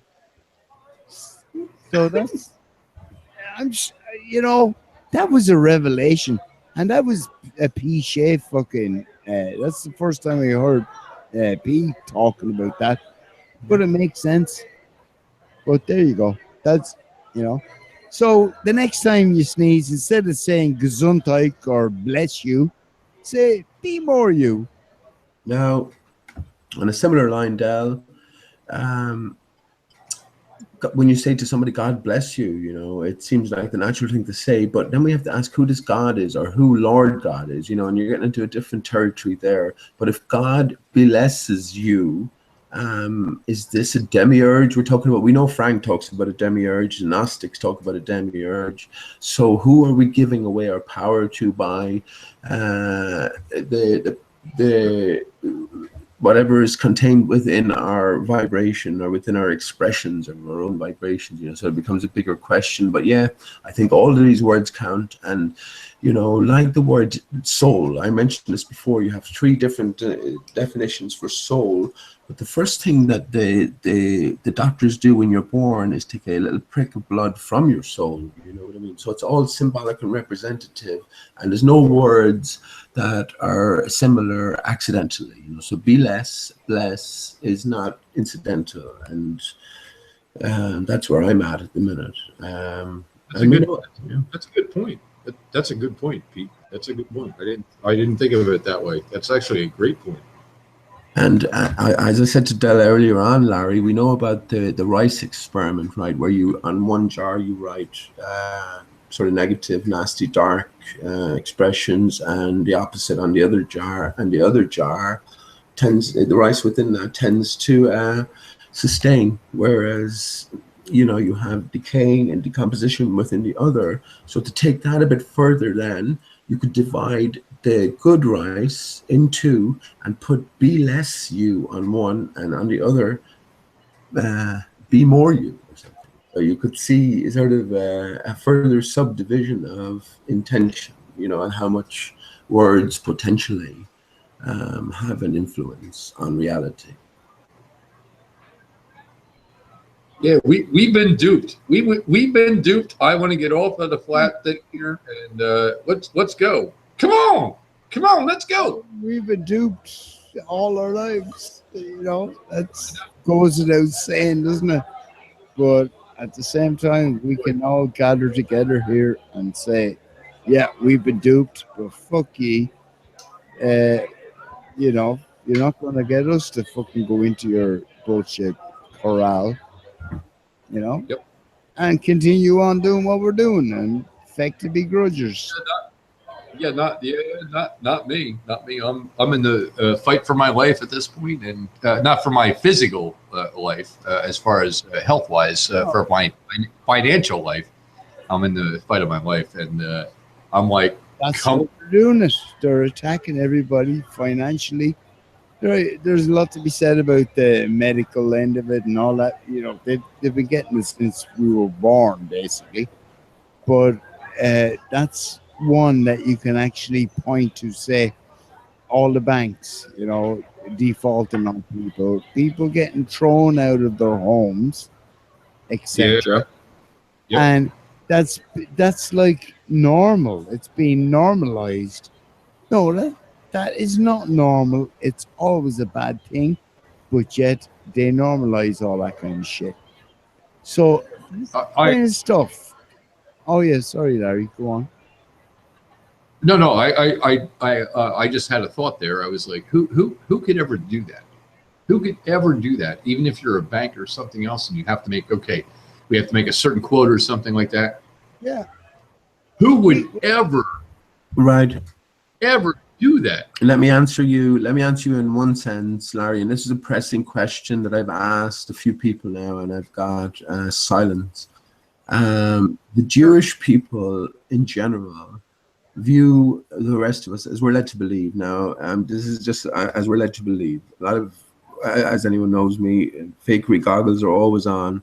and are really being said and led in certain directions. But anyway, as we're being led to believe, the Jewish people view the rest of us as goyim, as lowly animals. Now, the fact that we can read the Talmud, and I haven't read it myself, but I've heard reports on it, that it contains some disgusting stuff. And the fact that we can read that tells us automatically that there's something else going on, because the enemy doesn't disclose its darkest, the deepest sort of secrets so easily, you know, or so openly.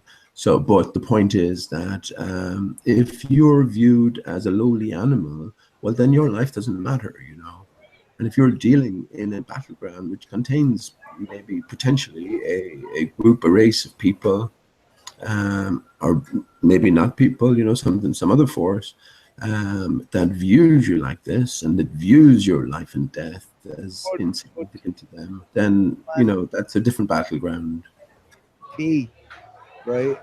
That was the kind of thing that I was like exclusively tied to about 2 or 3 years ago, where I thought I got to the top of the pyramid.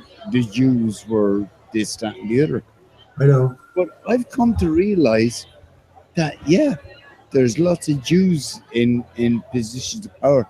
The very fact that we can point our fingers at all that is that we're being misdirected yet again. Yeah. It's like why I posted that movie F for Fake. If people would only watch that, maybe watch it twice, let it sink in, forget about the drama and all that. It really is like you know, an average day on Flat Earth Hangouts on YouTube.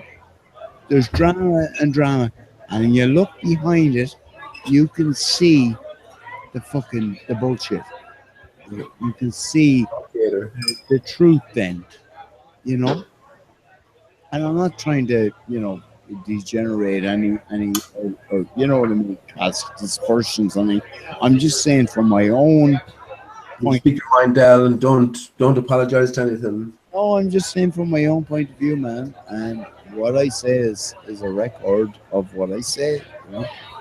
When I go online like this, you know, so we're in the pub, and anything I say here, I fucking own and stand beside. So there you go. I would say, to answer Pete's question, I would be like, you know, for myself, and I do tell a lot of jokes and different things and try to be funny, and I'm like, listen, don't threaten me with a good time that you cannot handle. You might be very well surprised as to my response.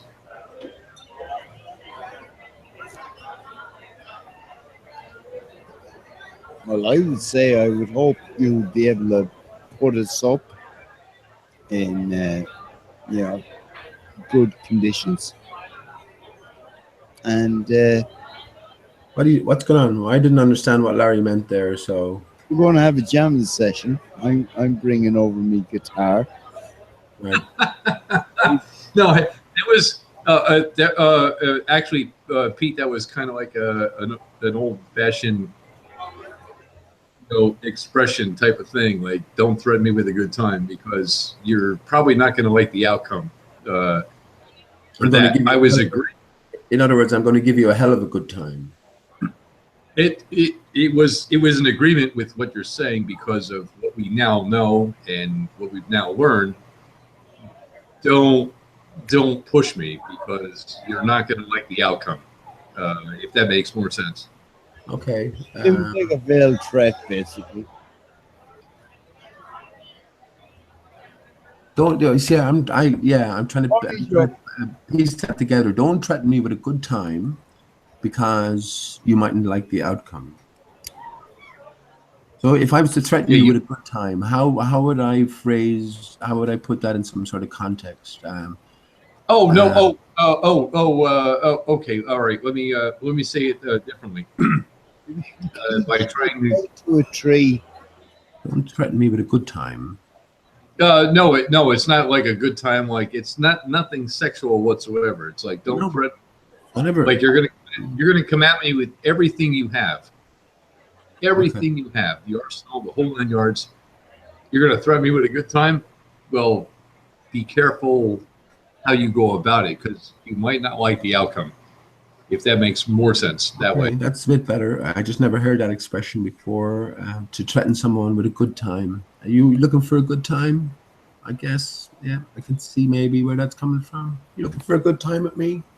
You want to dance with me? Like a good time, buddy. Yeah, I can kind of see that. So if you don't threaten me with a good time, because you won't like you mightn't like the outcome. Right. Pretty good. Pretty good. I like it. I think maybe it deserves a better second half. So I'll get thinking on that. So don't threaten me with a good time. But yeah, I like it.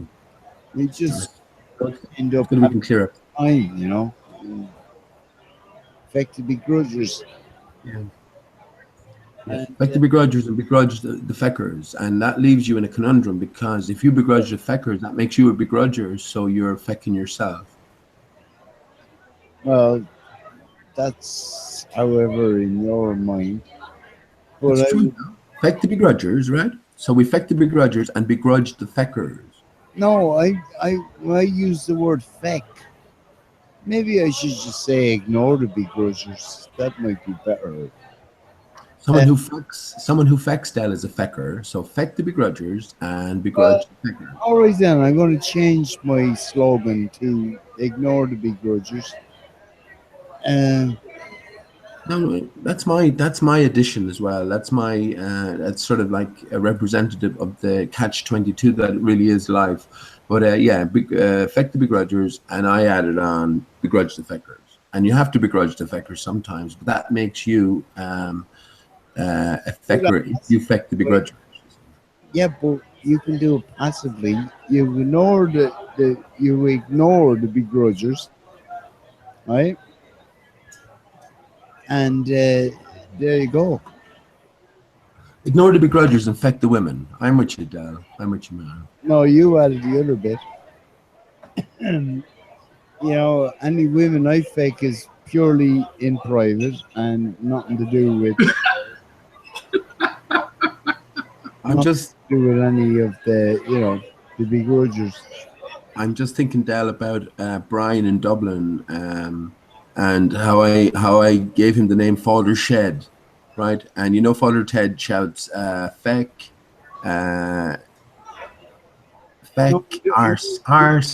What's the order? Arse, feck, arse. Actually, it's not Father Ted. It's Father Jack that does all that shit. Yeah, but what's the saying? Got to get it right. We got to be accurate for. I know that. So you misheard what I said initially, but I'll repeat that. Drink women. That's Father Jack. Drink feck. Arse. Arse women drink. Feck. Yeah. Is it four? Is that the order? Is it anyway? Shit. Depends what shed you're coming from.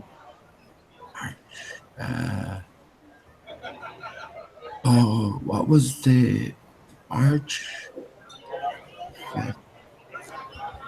I had it anyway. Brian was Father Shed, and he was calling out, like, instead of arch, all sort of words associated with the flat Earth, you know. And then he's inside and he's shed, shouting out and standing up and fighting for the flat Earth. And he's saying arch instead of arse. Have a cup of tea. Go on. See, that's when you get a letter from these fuckers. You must attend this, or you must do that. Think of Father Ted. You must have a cup of tea. You must. Come on. You will. So that was it, yeah. So girls is replaced with curves. So it's arch, curves. I don't want a cup of tea thing. You must. No, thanks. No, you're grand. Yes. No, exactly. I don't recognize you. I don't understand your intent. Larry wouldn't get the Father Ted reference at all. How do you go about explaining Father Ted to anyone outside of the British Isles, I guess? I do not have an international treaty with you. Well, for me, I couldn't explain it. Do I understand what you guys are talking about? Absolutely, and I understand what you guys are talking about. It's something you're pushed in. It's a comedy show we're referencing, Larry, which is You comprehend what we're going on about. Don't stand under any shit. See? Right. It's this. You see how the words, those fuckers play with the words, man. But that's what they do. Absolutely. So, what's your language? What's your language, please, Joe? On this holy day, you know what happened this day, 2000. What you're talking about, but I won't stand under it or understand it. How about that? They used to do that with people that were making bridges, and that's where you will stand under something. You make a bridge or design a bridge, you'll stand under it while they fucking put loads of weight on the bridge. That's what it's all about. How do I go about claiming my natural inheritance, Del, as a man, a living man on the land? You How do make a claim. I don't know. Who do you claim to? Who do you make a claim? You're already saying you're subservient by making a claim. You should just It's a double negative actually. It is, isn't it? Yeah. It's a double negative. Same for us here in the States. Same thing. I have several friends that have actually done this and certain things where they actually, I don't need a birth certificate. It's actually a birthright, and I have my own vessel and different things. And wow, I mean, this could go on for hours. And I don't want to steer it that direction. I don't want to steer it that direction. This might be possibly a private chat. You see, you're a vessel, Larry. This is the way I think on it anyway, in a broad sense. And I don't like to get into nitty-gritties anymore. I think they have us lost in the sort of details. And yes. We're not looking at the basics of it. So it's like flat Earth versus globe Earth. We accepted everything without question, but the minute you start questioning the basics, the whole thing falls apart. So it's the same, I think, with their system. We have the Holy See, right? And I know it's spelled S-E-E, but this is all phonics we're dealing with, you know. So the Holy See is the invader. As again, I think something happened. There was an inundation from the waters above. So the invader is claiming and reclaiming land all around, you know. So we are vessels then. So that's what the legal name is. It's a legal vessel, and we consent to piloting that vessel around the seas. You see, and if we're on the seas all the time, then we have and we don't make any claim to the land, then, you know, what are you going to do? There's just no claim there, so there's nothing to be answered. And this is the ultimate trickery, whereas we are of the land. And this is why you have all of the terminology and even all of the physical buildings located around rivers, around waters. You know what I mean? Because the oceans have encroached upon the land. We're not claiming our natural birthright, our natural inheritance, because we were always acting in the guise of this legal name vessel. Do you know what I mean? So I think fundamentally that's how they justify it. You know.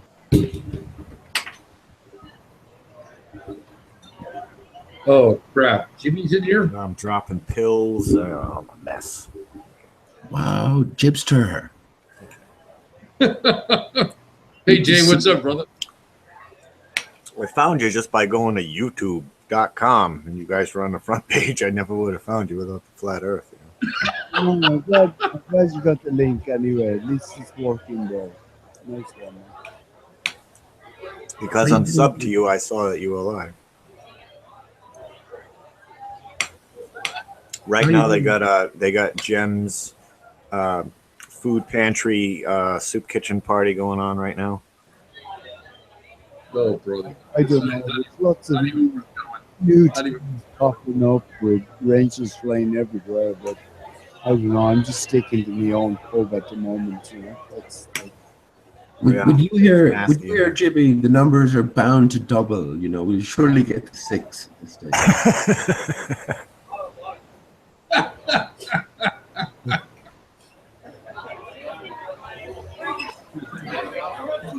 Any news from the Jibster? I haven't spoken to you one-on-one in ages, but you're always a man who's thinking on his feet. We were just in Hillbillies the other day, weren't we? Briefly. Yeah, that's right, actually, briefly, but yeah. We You didn't. mean St. Patrick's Day, and then I think St. Patrick's Day. I think you were one of the Irishmen there. I don't know. There's just so many of you, I can't keep track. It's quite an Irish contingent, all right. They lump us all together, why not? Yeah. I do. You guys are right below the Scotsmen for the toughest fighters. Jimmy, you be talking through your ass. You'll be looking for a shed now. I just don't. Yeah, for a guy in a shed, he's packing like 450 watchers today. He's brilliant, man. But that's the thing. Buddy, what is he doing? He's just sitting there saying what we say. He's saying the exact obvious, right? It's the obvious. It's the Scottish. It's just I don't know. It's like an instant hit with with the UK and with America.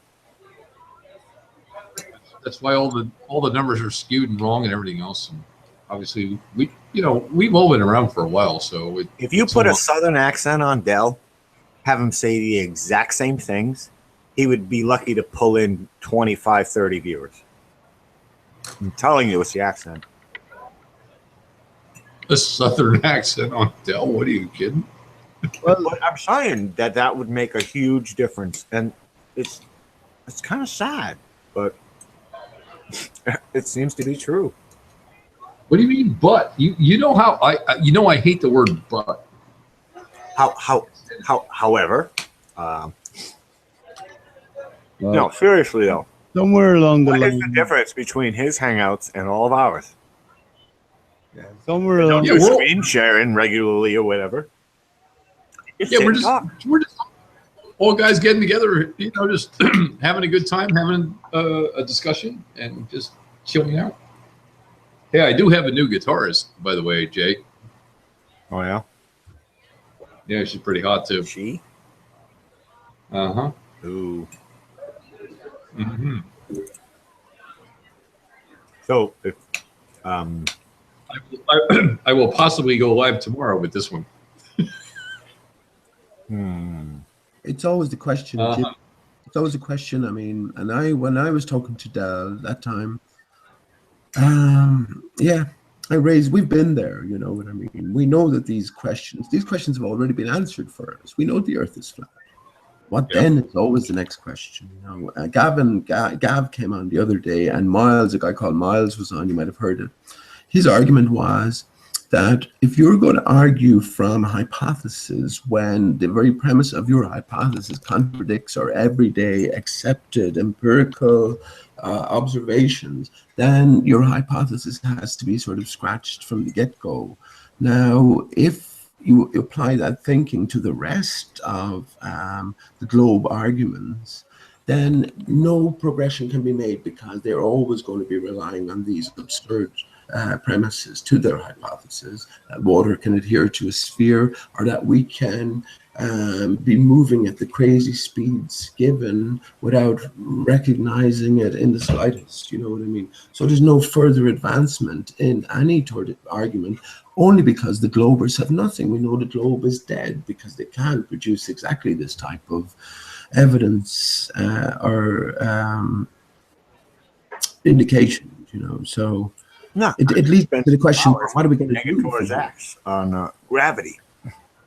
I ask him, what force is gravity? And he's like, gravitational. What force is gravitational? It just is. Why? We went on for a long time. He went off-roading or whatever, and I was getting dogpiled in there, insulted, cussed at constantly. And what is gravity? I'm just asking a simple question. What is it? What kind of force is it? Is it electric, magnetic? What kind of force is it? Do you deny two bodies who don't attract each other? What force is that attracting them? What is it? Is it static electricity? Like, what is it? You don't know. I'm like, of course you don't know. You don't know. Nobody knows, but you're defending something you've never seen. You can't prove. You don't even know what it is, but you're going to defend it. And you're not even going to question it. And everything I was saying to him, he spits out the word liar before he even like has time to process it. A lot of them are like that. It really is like a mental health ward in some of these hangouts. Yeah. We can't keep doing this, you know. So again, I don't get involved too much in these type of things anymore because we see it for what it is. And in fairness to Pancho, Pete, and the rest there, we all predicted Del has got to go through his own sort of path, and the rest of the hangouts do. Maybe you've been exposed yesterday, Jibby. Adam turned up, and there was consternation within minutes, you know. But they'd never heard of Adam. Adam is infamous throughout the Flat Earth community. So there's a lot of different people coming in from a lot of different angles and at a lot of different stages in terms of maybe grander realization. I think inevitably everyone must come to the same question: what do we do now? You know, we can't appeal. How can we appeal to the people who are carrying out these? I would say, and in answer with you, JB, man, is that they cannot explain a word by using that word. Yeah. Gravity. That should stump them straight away. They can't fucking explain. It's just a word that was plunked in to their fucking vocabulary. And it means feck all, right? We've already determined that. And that's when people are fucking explain gravity. They can't. The way Negator was describing it, I said, why don't you just use the word magic? Because you just described magic. There you go. Yeah. Yeah. It's a perfect word for gravity because I'm backing him into a wall. These little pricks. What's gravity? What's gravity? What kind of force is it? And I'm just keep going and going and going and going until I get an answer. They hit the wall and they say it just is. Like that's basically all he could come up with is it just is. So how do I measure it just is? You know? You just do measure it. Have to take it at face value and believe your indoctrinators. What else can I say? I would say that's what she said. Yeah. But she didn't say indoctrinators. She said inseminators. She said a little bit to the left, please. Well, wrong hole. Not that much. Not that much, says your dad. Ouch. Sorry, TMI. All right, let's have a bit of decorum to this conversation, please. Larry's a plumber, huh? You're gonna unclog that guitarist pipes. She's got a plumbing issue. Yeah. Not exactly. There she blows. Or you're gonna give her a plumbing issue. No, not exactly. Pretty cool chick. She actually has some pipes. I mean, she can actually sing. A clog, exactly. No. I don't mix that kind of thing. You know, if she wants to do something on one side, that's good. If not a problem. She's an artist, and she actually has some good pipes. And I listened to her, and I'm like, holy crap! So possibly tomorrow, we'll see what happens. So she's just gonna wait. She's gonna play and vocals. Yeah, could be. Yep, could be tomorrow sometime. Now, Larry, I hope you're going to let her play the guitar and not distract her every minute. Oh, no. I wouldn't joke about. Yeah, don't be wearing any low cut tops, Larry, or anything like that. Yeah. Hey, I'm not the naked drummer guy. Come on. Just put on some pants at least, you know. The naked space drummer. What are you joking? Assless chaps. Yeah, exactly. Should I distract her? I remember about a year and a half ago on one of the chats, and Jibby, yourself, and Larry were there, and you were unmercifully ribbing him and taking the piss, and I didn't know that the two of you were like, fucking, good friends and whatever at the time. And I was like, do you remember that? And I was freaking out, going nuts. Yeah, yeah. Actually, I've known Jay. I've known Jay for a while, and you guys also. I've known Jay for a while, and we bust on each other all the freaking time. It's freaking hilarious. It's like the Jimmy and Larry show. People enjoy it, so as long as one person is getting a laugh, it's fine. Yeah, yeah. Where's the crickets? Yeah, come on, let's hear it. I gotta keep them up. Oh, come on, you really? I have to tell you to do that. It was crickets, and it was like, Oh crap! And there's crickets, and then there's Larry's other famous one. I call it the Larry said something sound. Where is it? Did Larry say something? Yeah, there we go. Yeah. Beat you to it. I did it myself. I don't need sound effects. I am my own sound effects. We have days left, Larry. Days. 11 days. 11 days for what? For space crickets. And they're going to take away the Google sounds here. I don't need them. I make my own sound effects. It's funny that they've been warning us, like, we're going to lose the sounds in 4 months from now. It's kind of like, huh? Are you evacuating the planet? Like, why 4 months notice about stupid ass sounds going away? I'm still waiting for Google to disappear since last September or something. Wasn't it all supposed to just all go away? I don't think people read past the third or fourth word of most things. I really don't. I think three or four words they read, and then they just write the rest. It's amazing. There's a big the divide is widening, and I guess maybe there's a sort of exodus. Well, despite all the warnings, I still Floridicus, I think. Floridicus apocalypticus. What's that, Larry? Hey, have you ever heard of Jewish piano?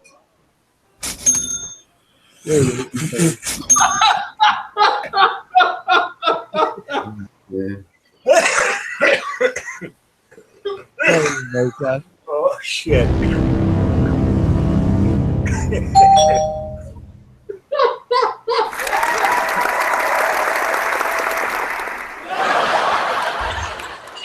Apparently, I still have the Google Hangout effect.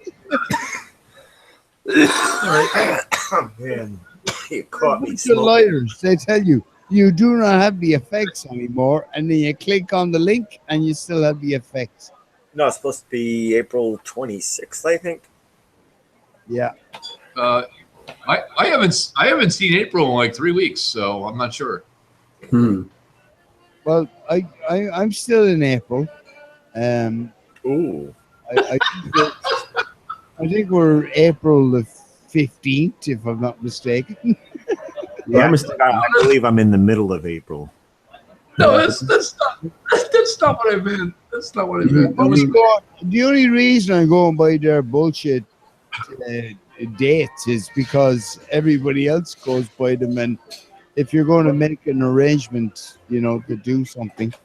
You are mistaken, and you're not mistaken, Dale, because it's April 15th for Jibby and Larry, but at this minute it's April 16th for us, I should think.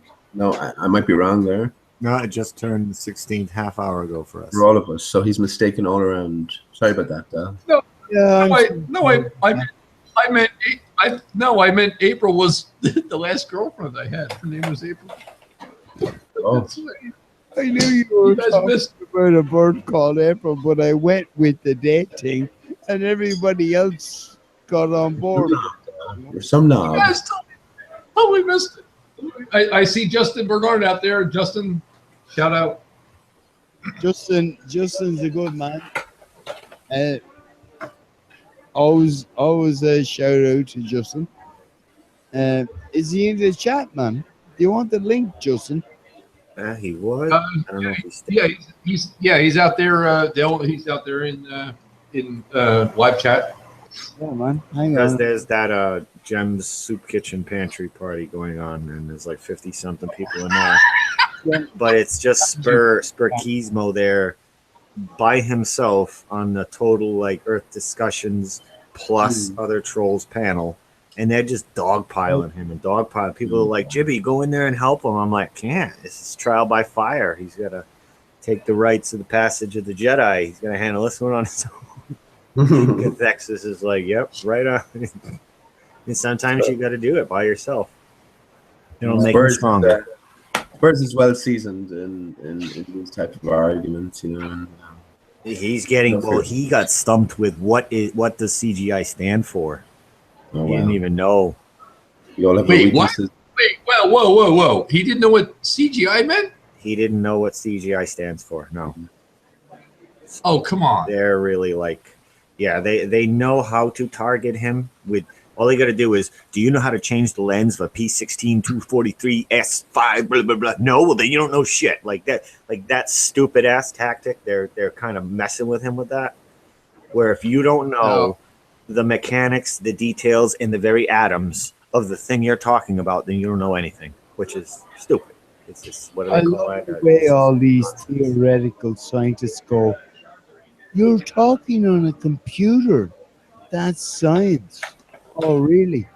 Imagine these fuckers coming out with all their bullshit would actually make anything. We can thank DARPA and everyone else, right? But the people who created the computers were fucking engineers. People who put one thing to another and actually made it, as opposed to theorizing about fucking black holes and fucking bullshit. Would that be an agreeable statement? Yeah, it's a mental construct. This Helio model. It's totally mental. It only exists in the mind. And it can make sense in the mind the same way Star Trek engineering jargon can make sense to a Star Trek fan who's been watching for years when they talk about the power couplings and rerouting the relays to the secondary. Like, you follow it enough, it'll make sense, and you'll be like, no, we had to reroute it to the secondary coupling. And you can sit there and argue with other Star Trek tards, and it'll all make sense in Star Trek universe. Yeah, but it's all made up. It's all made up, just like the Helio shit. It's all theoretical physics, which is theoretical. It's not actual physics. And it's all built off the Big Bang Theory. So you can't build a whole reality off a theory no one can prove at all. Like a Big Bang Theory is basically, where do we come from? This big explosion. Yeah, it's what?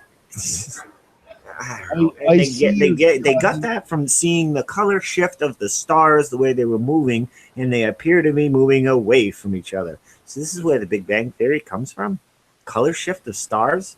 And what stars are doing these color shifts? Because they look the same freaking color to me every single year. So I don't know what stars they're talking about. I see your Scotty and raise you 2 Jeffrey tubes.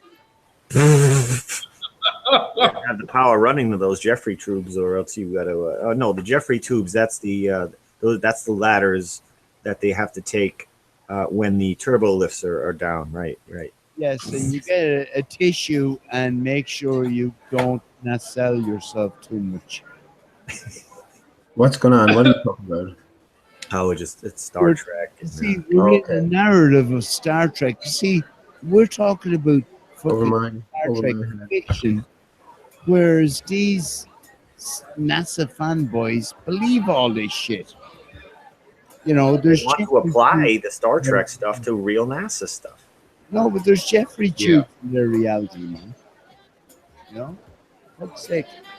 It's called programming. They've been programmed. They do this thing where they try to blend, kind of like a fade, fiction into reality in people's minds. It's a very soft transition where it starts off where it's TV and movies that this nonsensical shit is, and then it's like a slow fade, and now that nonsensical shit is all around you.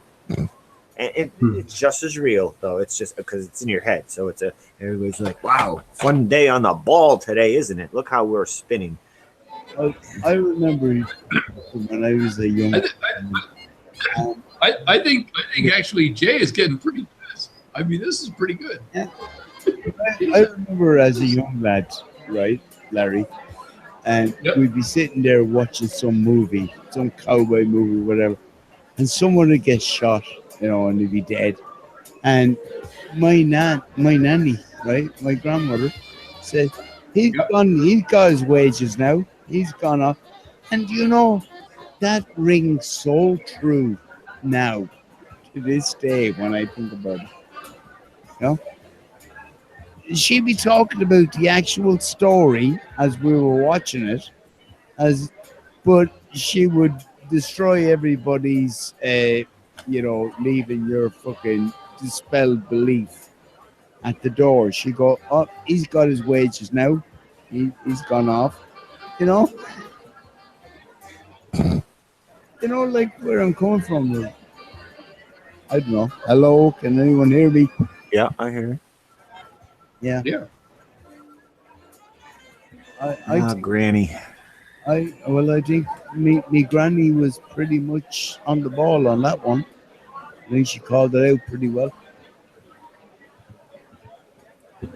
I think we need to go backwards, not forwards, as far as, well, we have to go back to go forward, I think. We can't keep going forward because we're on the wrong road. It's kind of like, you want to ask for directions? No, I know where I'm going. That's kind of where we're headed.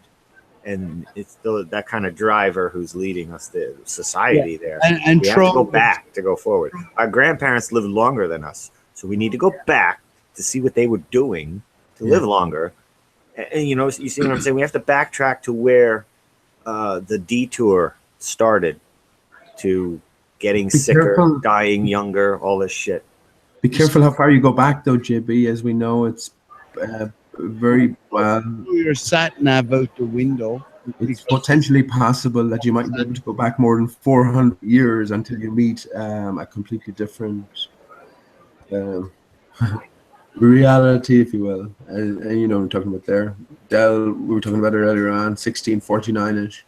And this is now within the realms of possibility, you know, whereas before it's out of the question. And yeah, we have no idea who the fuck we are, where we come from. I used to work security at castle parties in Newport, Rhode Island, and I was guarding $1 million paintings, and well, at least $1 million. That's like the cheapest. There was different kings furniture and things like that, and these things are allegedly 500 or so years old. I'm telling you, they don't look older than, I don't know, 100 years. Well, everything. None of it looks 500 years old or whatever. Like, it's good craftsmanship, but I'm telling you, wood don't have that kind of life. And hot and cold. I mean, there was none of the wear on the wood that should have been there for a really old piece of. I don't care how well it's been kept and stained and any of that shit. I'm sorry, but this shit is not as old as they were saying it was.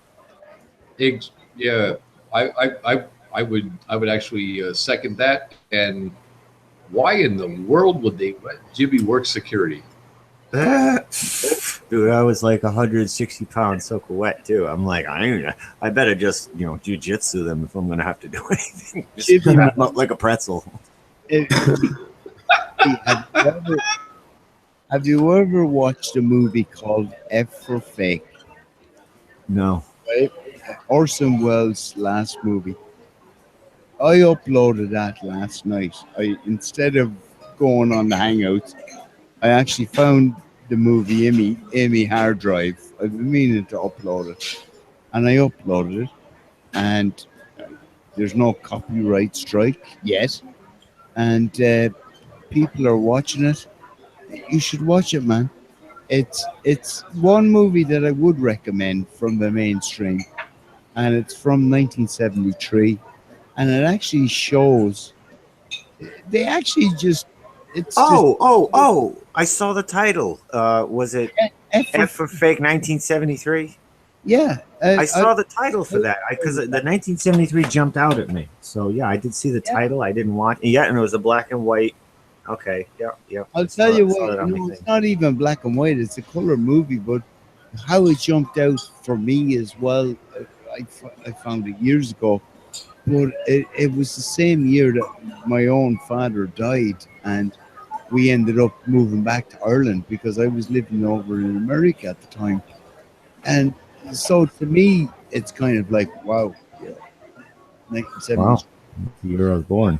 Oh, look at that. Yeah. No, I was born in 1964, but like, that was I was born in 73. You were born in 73. I might be your daddy. Well, reincarnated. There you go. I could wish for worse daddies, couldn't I? Come on, Del. No, but seriously, watch if you've never watched that movie. I don't recommend movies. I rarely ever do. You're not recommending it. You're not recommending much. No, I do recommend that one. I thought you never recommended movies. All right, so you're making. Well, Orson Welles didn't like the establishment. He didn't want them touching his shit, and so that's probably why there's no copyright or anything. Because I don't think the point of that movie, man, is that it was all over the mainstream at the time. Not the movie. See, the movie is fucking obscure, but the so-called stories of the. I remember back then just listening to news or watching the news about this guy that was faking, Renoirs and Matisses and all that, right? And he was such a bad guy. He was faking stuff. You just gotta watch this movie and it'll put it all into perspective, man. And it does. It puts the whole sort of media thing into perspective. So I think I meant to see it. It jumped out at me. You're mentioning it now. I'm getting the nudge. I need to watch this. Well, I would nudge it, right? Because I pulled that out of my hard drive. Did you say you would nudge him? Well, that sounds bad. That doesn't sound right. So no, I just look. I'm just delighted that if you didn't see this, I'm glad that I could show it to him. After that, it's fucking. That doesn't sound right either, Dale. That you're glad that you can show it to him. Will you stop? He was in April before. I know you're taking the piss, Pete. You had to mention piss and penis connection. I mean, you always have to bring down the conversation down. Are we still hating on the piss drinkers, or is that fad that just died down? I haven't been called Pissy Pete in ages, Jimmy. Pissy Pete. Who's that Pissy Pete fella? I still drink my urine. And oh, you do? Oh yeah. I did. All right. I didn't know. I don't look the best. I'm not in prime condition at the minute, but now what can you attest to it? No, he's been drinking fucking red wine all night. Oh, it's kind of like this. I just mean in general, I could be in a lot better condition, but that's a different story. But yeah, it's nothing to do. What can I attest to it? Well, I was telling Del about tonsillitis. I've suffered from tonsillitis all my life. Maybe I wasn't telling Del. I was telling someone else yesterday anyway. Tonsillitis all my life, and it's pretty bad, because you can't swallow. Every swallow you do, it sort of hurts. It's like swallowing glass or something. And just all through my life, you go through the course of the treatment. You might get it once a year to begin with, and it sort of levels off over the years. But you still know what to get rid of that in a fucking heartbeat is apricot kernels. Who? Seriously, apricot kernels. Apricot kernels. Yeah. apricot kernels. Kernels. Yeah, Okay. they're illegal because of the I've cyanide factor. been taking them for a year now, seriously, and it speeds up your metabolism and everything. I've lost weight. The people are saying to me, "Oh Jesus, you look fucking terrible," and I feel, that I haven't felt any better. You know what I mean? Apricot kernels will fucking sort that out, man. And that's another thing to add to The tonsillitis, honestly, man, that would sort that out. to sort of shorten my story anyway. When Yeah. when I detected something this time, and again, normally you'd go through maybe a week and a half of sort of feeling bad, and again, you can't escape it because every swallow is very painful. So you try not to swallow, but you're also trying to swallow at the same time. You get antibiotics, and it's a week you're taken out anyway. I felt this coming on because I was in just a pub, and everyone was sick there, and I wasn't sick, and I knew there was something going on. Drank 2 glasses of my urine jibby, and grand. It didn't. Glasses, you're supposed to do a droplet or two under the tongue. No, I've gone well beyond that. I'm hardcore, Damn. I You should remember you have had like a the- big afro and everything by now then. But you should have. I remember leaving you a text in the message in the chat when you said you had all these hives and bumps on your hand, and I said, "Why don't you do a test, sort of little patch, by peeing in a rag and putting it on it and leaving it on for a day Oh, or I two?" totally forgot to do that. What ended up happening is it just healed. Oh, you didn't lose your legs. Okay. No, it was my hand, and it was getting kind of decrepit. Right now, I only have a slight residual, and that's about it. It healed up, and I have no idea what it was because I had it for like a month or two. Wow. Maybe a month and a half. No idea. On my left hand, it was like it was aging. It looked like my hand was aging, and it had these bumps on it, but it cleared up, cured up. That's it. You're under psychic attack, Jibby, from I am under heavy Galaxy Cluster Z Alpha. Gamma. heavy attack regularly. I had a really bad day a couple days ago. Had to take a day of isolation where I don't do anything because when I'm under those heavy days, I can't just go down to my kitchen, open the fridge, grab a drink, pour a glass, and then I can't do anything that day. Yeah. Because I'll open the fridge, shit will fall everywhere. I'll bend down, the freezer door will open, I'll bang my head. Then shit will fall out of the fridge. I'll grab a glass, the glass will fall out of my hands, it'll break. I'll have to clean that up. I'll step on a glass, I'll cut myself. Like that's what happens when it's like one thing after another, after another, after another. So those days I go, I'm not doing anything. You can't fuck with me. And I'll go lock myself in my room. How do you know it's one of those days to begin with? It takes a while because I have to write it off as just bad luck, coincidence. I tripped over something. I screwed up. When we're on hour 3 of this shit, it's one of those days. It's not just, where I can't even pick up a shirt without some shit happening. That's one of those days. It's just constant. I got to lock myself in my room. And they can't do shit. Then they just fuck with my computer. So the computer don't work right. And they just do that. And they do that all the time. It's like that dilemma. When are you going to call that it's one of those days? I mean, how many more things are you going to allow to happen before you're going to call it for certain and then just retrieve to your bed? It's like when you're in the 2-lane of traffic, you're saying, this one seems to be moving quicker, but when should I make the call to make the move? And of course, it's always the wrong time. But yeah, well, I was going to ask you, Jibby, what do you think now in light of the flat Earth realizations of all of these channelers from the various and sundry distant parts of the spacious universe? What do you place less faith in them, no faith in them at all, or do you think differently? No, I think I'm on team. What you mean, like the aliens and such? The people who channel messages from. Oh yeah, I know the channelers. All those type of people. What do you think? I think most of them are copycat imitating a couple who might have started doing it originally, who were successful, who were spitting out shit.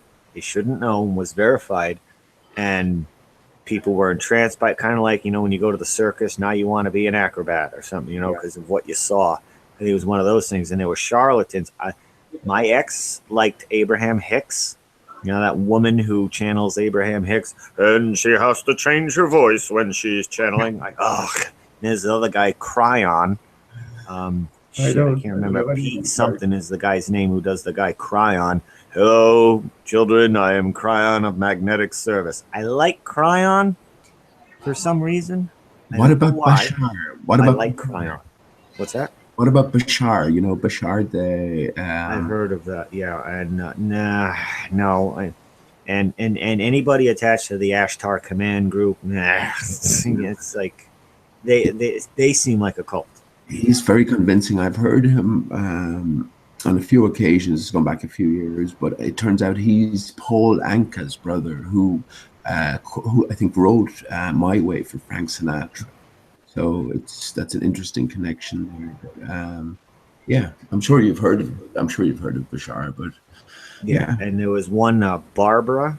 I can't remember her last name. There's a couple of Barbaras in this game, but one of them was doing a channeling from the Pleiadians back in 1980, and it was like a transcript that I read.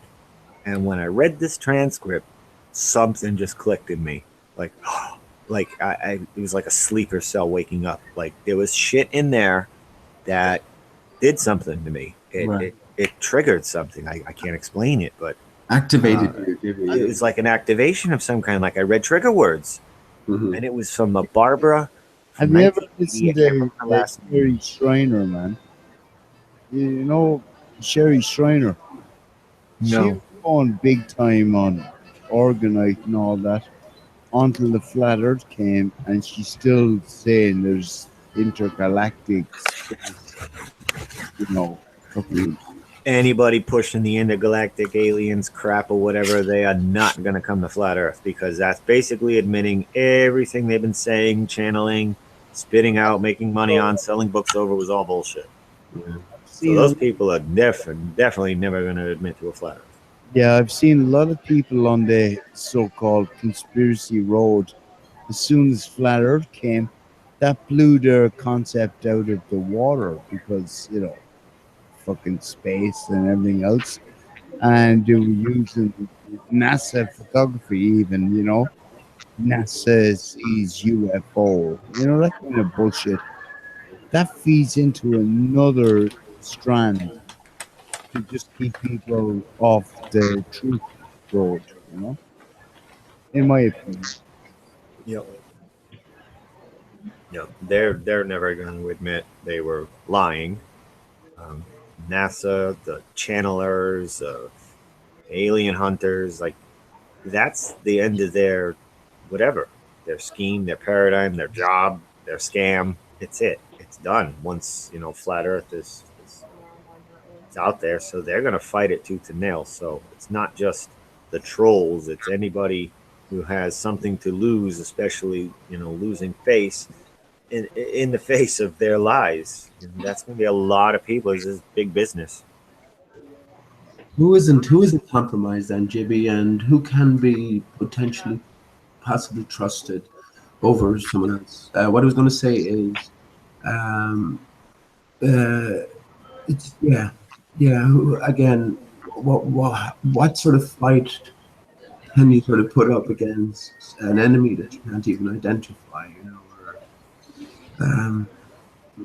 it's a difficult sort of question. I don't think enough of people are dealing with it as well. There's a sort of an overall implication to all of this, and maybe it hits different people at different stages, but I think we all recognize it lurking there. And again, if you listened earlier on, 101 came up again. I think we're in for something big, and of course they're prepping it in the mainstream news. Apparently, Trump dropped the largest bomb since Nagasaki in Afghanistan. Oh, that stupid piece of shit bomb. Yeah. That stupid ass bomb that looks like it could blow up half a city block, maybe. That's the biggest weapon besides underneath nuke, and they show it and it looks silly. The footage. Like an M80. This is the point that it looks silly, and for those with eyes to see, we can see through the fakery of it all. But maybe room 101 is our worst fears. David Rockefeller, as I said, died at 101. And what was the reference tonight, Del, about 101 again? Can't remember it Yeah. offhand. I want to say welcome to Justin, man. By the way, What's up, Dale? how's it going, man? I'm Welcome. drinking a red Zapple ale. Excellent. I drank about half a bottle of my own mead, and I'm quite buzzing here at the moment. So Yeah, I'm sober for once. Yeah. You would have had to keep chat earlier. So yeah, been an excellent chat tonight, and I like pubs. continue on, lads. Yeah, continue on. I'm gonna head out because it's pretty late here. But I'm continuing. And what do you think of the background pub ambiance there, Jibby? I know you're probably new to it. It's very nice. Yeah, it's not bad at all. Very nice. Yeah, it's not too loud or annoying, really. It's just kind of in the background. Hopefully, anyway. I just wanted to ask, let me just ask Jibby a quick question before I go, because we both looked at the Dwayne Callum footage, and you remember that anomaly, Jibby, when the camera appeared to just spin 180 degrees, and it appeared for momentarily anyway that there was sort of two suns, one opposingly opposite to the other. Did you ever come to any conclusion regarding? No, because Poncho was saying it was making sense. And I mean, at the time, I think he was a little pissy at me. So he might have just been going against anything I was saying. But even Vince was still like, I still don't get it. Because the balloon showed two separate light sources. Yes, it did. And when it appeared that the balloon was turning to look at the other light source, it looked like another sun. So I still don't know why it was two extremely visible light sources on the balloon. No, I don't have 100% conclusion, but it can't be two suns. That certainly would be noticed. So I don't know. I don't know what's going on with it. I remember that whole video, the way it was presented. And did you not notice that the shadow of it? It was like it wasn't right. It wasn't. No, it was like a bank shot. It was like bouncing off the ground and heading off into the sky and then arcing. Yeah, like it was like a heavy pole that bends down. Like you're gonna do the high jump. So you got your long pole and you're running towards the whatever the trampoline part there. Now that pole is bending down. Well, that's what that light looks like. That's coming from the rising sun, bouncing off the land, and then it arcs up, so you have like darkness below a layer of light. It's so weird. Yeah, well, it was moving back and forth with the balloon, where if it was a light shining, it would be fixated on the balloon, but you know what I mean? That bit didn't look right. I think it was maybe dipping into a valley and the light was bouncing off the ground, maybe? I don't know.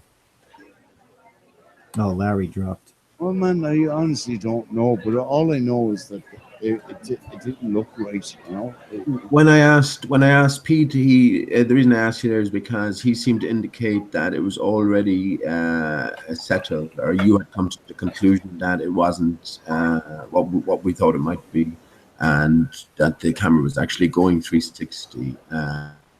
So I'm to hear that hasn't been resolved. I think because I have my own thoughts on that, and maybe that the ground lighting, what do you want to call it, the illumination of the ground might have spread out far enough. No, it still don't make sense, because no, I have my thoughts, Jibby. And if you think about an upturned bowl, right, with water above it, and you shine a light within it, that bowl, due to perspective as well. Remember, when we go up higher, the sky has its own perspective, and it will appear to drop around like the curves of a bowl on all sides.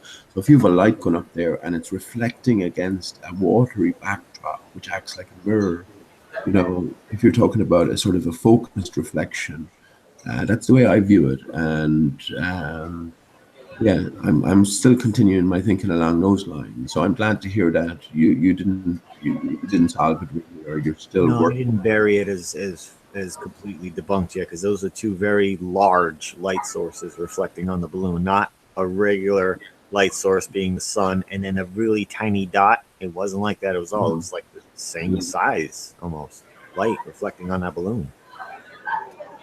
But I mean, you got to account for the string twisting too. As the balloon camera turns, well, that string may also be turning not quite, there's little things you can account for that if I can argue it, somebody else is going to argue it and leave me at a stalemate. Yeah.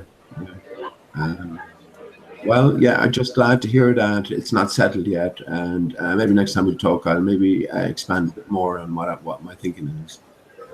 Difficult to put these things into words as well. Again, when you're struggling to sort of come up with some sort of coherent visualization of what you're thinking. I do predict, Jib. I do predict, and I predicted it the other day, and I can't see what's the problem here, because we've all been out on the dark night, right, and the moon is right there. So if you send the camera up and you time it properly to have the camera viewing at a certain height when the moon is at its closest, you should be getting great shots of the moon. But I predict that the higher you go up, the more the moon tends to shrink until eventually, if you get beyond, I'm thinking. The one thing I would say about the moon, though, Yeah. and this is my own empirical. I'm thinking it will vanish completely once you get beyond a certain height. So that's what I think. But anyway, It rises when it is in vogue, so to speak. It's there, and I can feel the cold. I literally close the window and pull the blind on the moon when it's because my sitting room window here is facing east. So when it does rise, it's very benign when it's like rising. But when it's up in the sky, it does have an effect, a cold effect. You can feel it. You close your eyes. You do the same test just with your skin. You can feel it on your skin. It's You cold. can feel it, man. And this is before flat Earth. It's just you just pull your curtain, block out the moon in that sense. You don't want to be sitting under it. Well, I don't anyway, because it does have that cold, septic feeling to it, Now, if Chibi, you again, you talked last time about the stars and the possibility of them being sort of remnants as the sun is going around, the rays and the angle that they hit off consistently off the barrier. You remember talking about that, do you?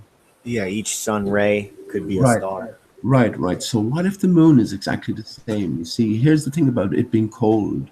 If the barrier is a watery, cold environment, any reflection that might come back might gather, I don't know, some of the I characteristics. have thought of that. I did actually think of that. That's what's causing the moonlight to be cold is the waters above being so cold. Yeah. And if you're dealing with reflections, and I really think you are, yeah.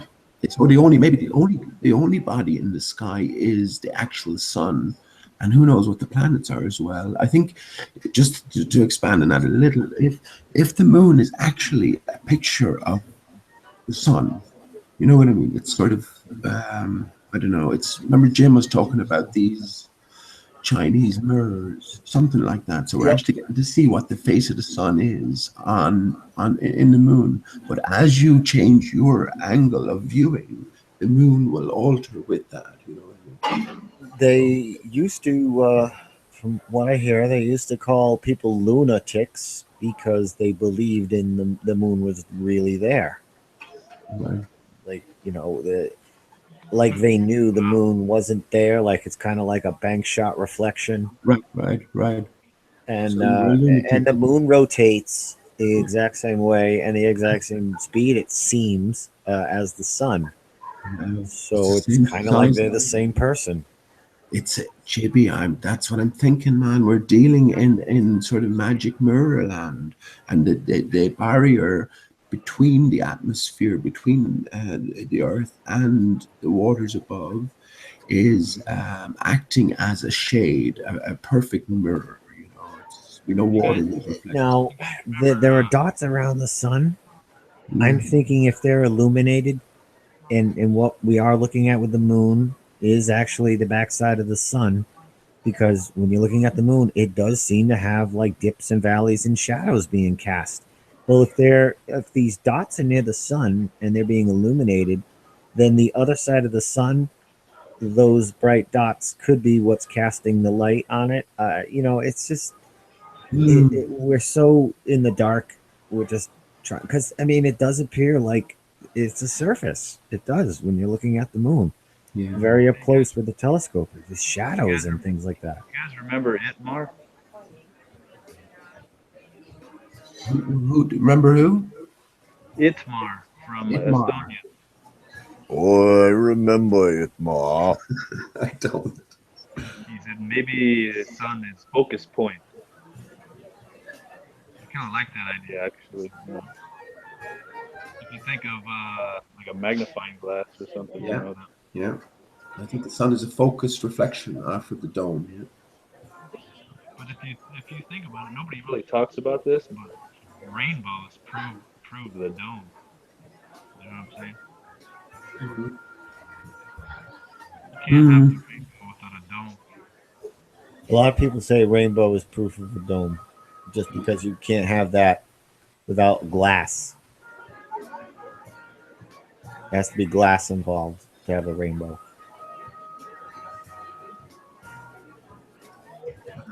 Listen, I'm going to bow out, as I said earlier on. It's been lovely talking, and sorry we didn't talk a bit more, Justin, but it's very late here, and hopefully we'll talk again. Thanks a million, Del, and we'll talk soon. Are you going off? Oh, take care, appreciate. Cheers, guys. Yeah, take care. Stay out of trouble, man. Thanks a lot. Justin, you're very low. I think pretty much all believers. Your mic better, Justin. Yeah, I'm on a cell phone. I'm trying as hard as I can. I'm not even sure where to speak into this thing, to be honest with you. I think you're speaking into the ass. You might need to turn it around. Like that? Well, you sound louder. Yeah, I turned you up. No, I turned you up here to see if we can hear you better. You know all them atheists, motherfucking globe, fucking evolution, dinosaur, freaking spinning ball, gravity assholes over there. Yeah, that place. Did you take a shower since you were over in that chat? You might as well read out of a science book. That's all it was. It's like, if you don't know how to read a book, you're stupid. That's basically all they were doing over there. If you're not just a parrot who just parrots and believes everything they're told, you're an idiot. I can't believe they still believe in evolution, man. Did any of them ever read the book and then go, this bit is bullshit? Oh, hang on, this bit's bullshit too. Yeah, read the book and just fucking swallow it, you know? If you think about it, man, why, if we came from apes, why would we ever lose the ability to grab shit with our feet? You know? Hey, wherever you're talking into right now, keep it, because you're crystal clear right there. You know what I'm saying, though? Yeah. How would we evolve from something and lose the ability to grab things with our feet? Like a 70-pound ape would hold me down and fucking bite my face off. Yeah, it seems like a step backwards, because if we grew like a thumb toe, that seems like an evolutionary thing. Like, oh, now I can do this. You know what? I couldn't do that before. Yeah. You could scratch your head with your foot while you're skinning up a joint. I'll go to the zoo and watch that one for the chimpanzee. You know, they're fucking taking the piss, man. We all in school were asking our teachers these questions that didn't make sense to us, and it was all kind of always blown off as somebody a long time ago proved this, so your question has been answered and proven. And that's how we all had to kind of suck it up and move on. Yeah. And it feels so strange as adults that we have to go back to grammar school, to middle school, and re-ask these questions that, it's really quite amazing to see how, a lie or many lies, they can't stay hidden forever. Because if what they say is true and this God force, this energy, the force, nature is an unconditional love type of conscious electricity, a lie could not stay submerged in that type of energy for long. It will rise to the surface. It will appear in different areas where it's causing dis-ease, where it's causing, disarray. It's going to surface, and it is. It's surfacing. It's surfacing in our lifetime. This 500 or so year old lie is now. Well, the shit's been hitting the fan with the flat Earth for a long time. They would just do a world war to get everybody's mind off it. Which we're on the verge of doing that again, I guess. No, Jimmy, you have a fucking sister, though, in a good way. Yeah, that's what they're pushing, man. They're pushing this World War III. How long have they been pushing this, man? We've all had to be on guard since we were born, basically. And I'm old enough to remember the Cold War and all that shit. And Didn't what's his face? What the hell was his name? full of the same nonsense again, man. Didn't Albert Pike? He predicted everything, their whole plan. And wasn't there a World War III in Albert Pike's plan for the New World War? and the alien invasion and the rest. All the bullshit, man. The thing is, though, it seems to be playing out, in front of our eyes. I still think that they're relying on our fucking energy for it. So, I would say let them, get on with it and see how they get on if we're not investing our energy into it. That's all I can do with it at the moment. Hell, maybe Kim Jong Un is our fucking savior. I don't. The media flips everything upside down. He's the big enemy. Maybe he's the good guy. Well, I would assume he was a good guy if we hate him. If we hate him, he must be some kind of good guy.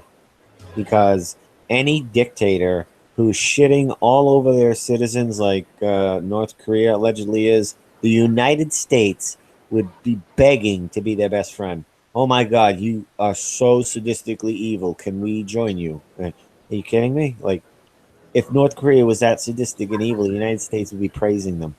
Because the United States has surpassed any evil in the history of evil. Well, Jimmy, I love the way you really inserted allegedly. I love that. Really, if they're doing it. Exactly.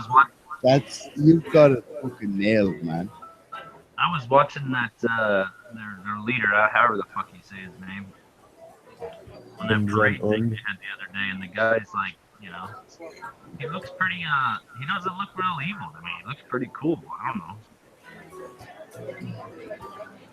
Yeah, he's just a chip off the old block, or kind of the whole son taking over the father's dictatorship, though. That doesn't seem super benevolent to me. What if the son's an idiot? It doesn't matter. It gets passed to the next. Like, that's kind of like what the Kings did. That to me doesn't seem right. So I I can't say North Korea is great under that kind of a leadership regime where the father dies, the son takes over, and then you're just going to rule. That's the royalty type of format. And they've been there since the so-called World War II. They've been taken over by the American military.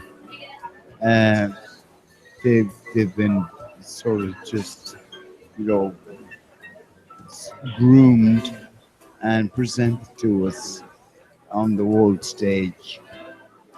And they've been blown up 10 nuclear bombs since when? At least 1995 or something like that. I've tried to look hard for a real nuke explosion that I could believe. It don't exist, man. It doesn't exist. I've scoured the entire interwebs, and I can't find any that. Not only can I not find any that are even slightly convincing, I find some that are so piss poor. I've shit myself laughing. It's so ridiculously piss poor. I want to smack my grandparents for believing it. Yeah, I wouldn't blame your grandparents for believing this. I mean, back then they didn't see it on TV. They saw it at the moving picture show. Where they would do like a reel of the news right before the main presentation, and they would kind of update the people with news right before the film would start. Yeah, They'd show like newsreels. It's a breath of fresh air to hear you saying that, Jimmy, because most people in the flat earth are still clutching. They laugh at the ballers clutching onto the globe, but they're still clutching onto nuclear bombs and 9/11 and everything else, And I have to say that if you want any, there's so many different podcasts. If you want to listen to podcasts about the nuclear hoax, there's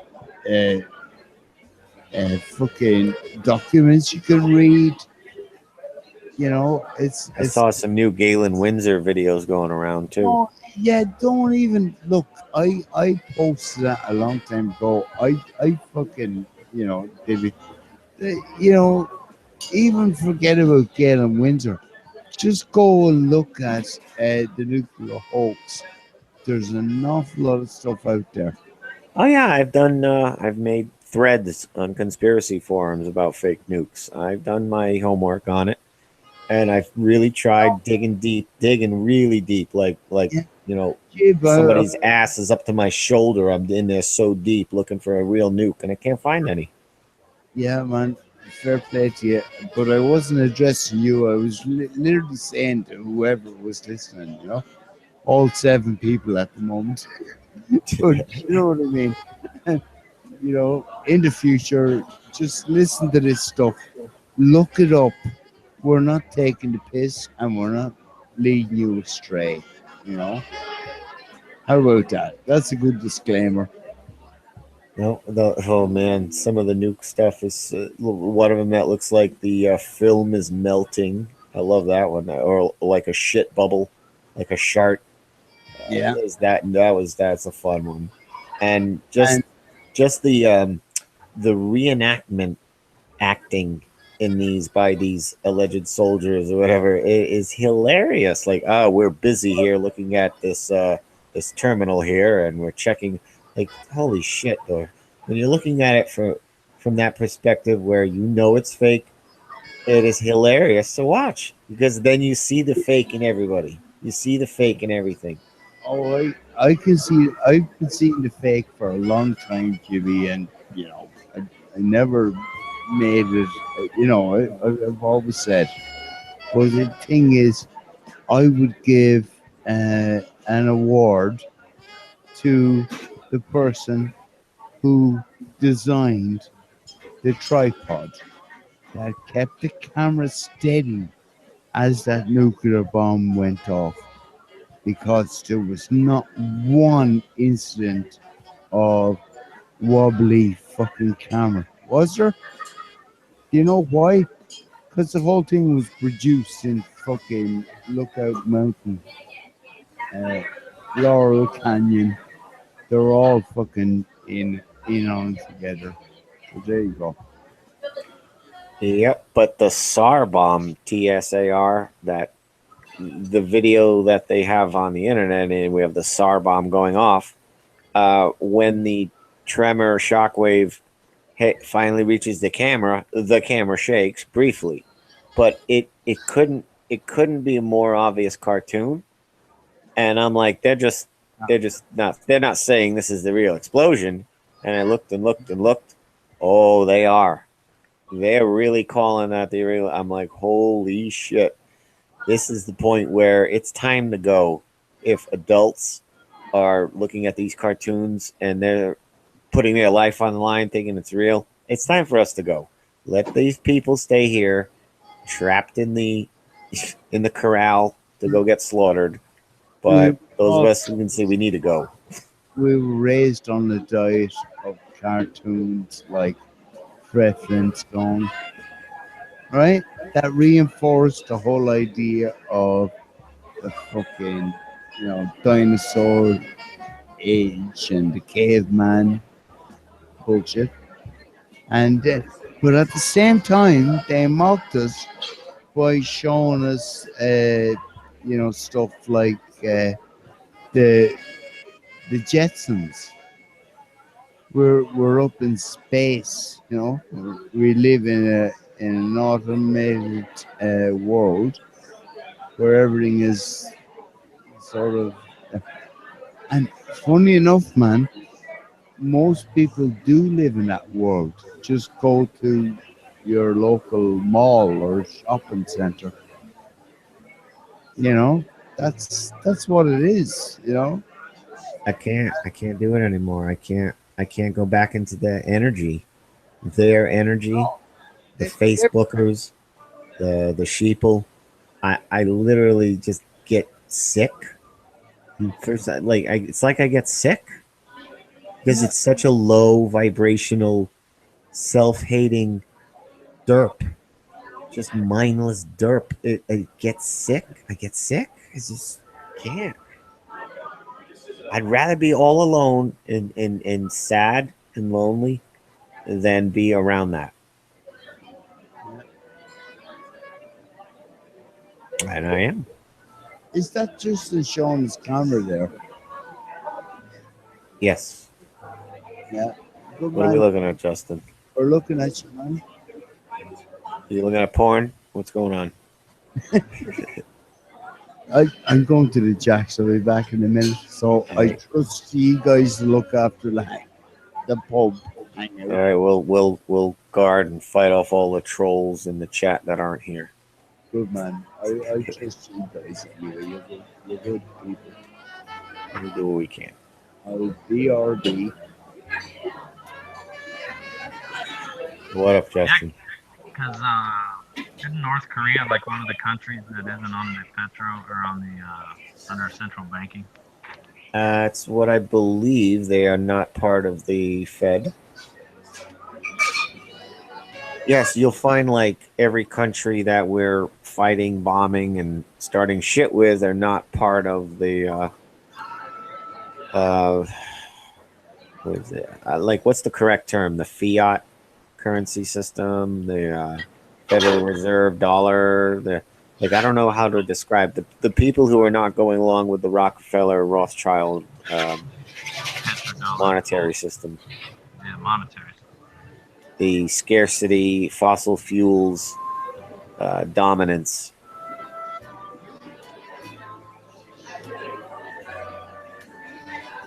You've seen that Gaddafi video where he's, it's like 10 minutes. He's driving around in the carpool and people are like, everybody's cheering him. And they have the write-up on the screen talking about Libyan facts, like what Libya was doing for its people under Gaddafi. Yeah, they did all Very kinds intriguing. Of shit. Yeah, he wouldn't even buy a house or some shit until everybody had a house or something like that. Yeah, I remember. and then it's something like his father died before he could give his own father like a place to live. He promised to give them all to his people first. I don't know if any of those stories are true. You know, they're very heartfelt, but could be jerking us on another level, you know. But just the video alone, that one take video, 10 minutes, 12 minutes long of Gaddafi in the motorcade, there were citizens just out of nowhere jumping on Gaddafi's vehicle and kind of like cheering along. There's no Secret Service shooting him. Nobody beating the shit out of him. He could have knifed Gaddafi right there. Gaddafi was acting like he didn't have a care. He didn't have a care in the world, and none of his citizens were hating on him or any of that. You know, he's out of the sunroof of the vehicle and he's just cheering, waving at everybody. And it was like a redneck party driving around in circles, like because your team just won or something. Now that alone, just watching it, tells a very different story and very different narrative than what the government's told us in the media about Gaddafi and how he was oppressing his people. Like, so whether all the stories are true or not, just the video alone, what people can read from it, should tell you something. They weren't under the monetary system either until we fucking went in there and forced them to be. Right.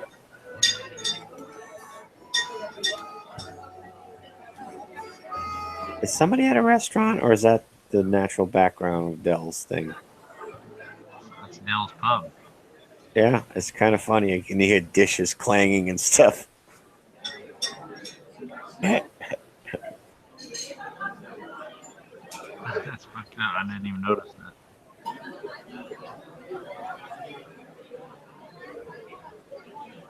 Yeah, I don't do the social anymore.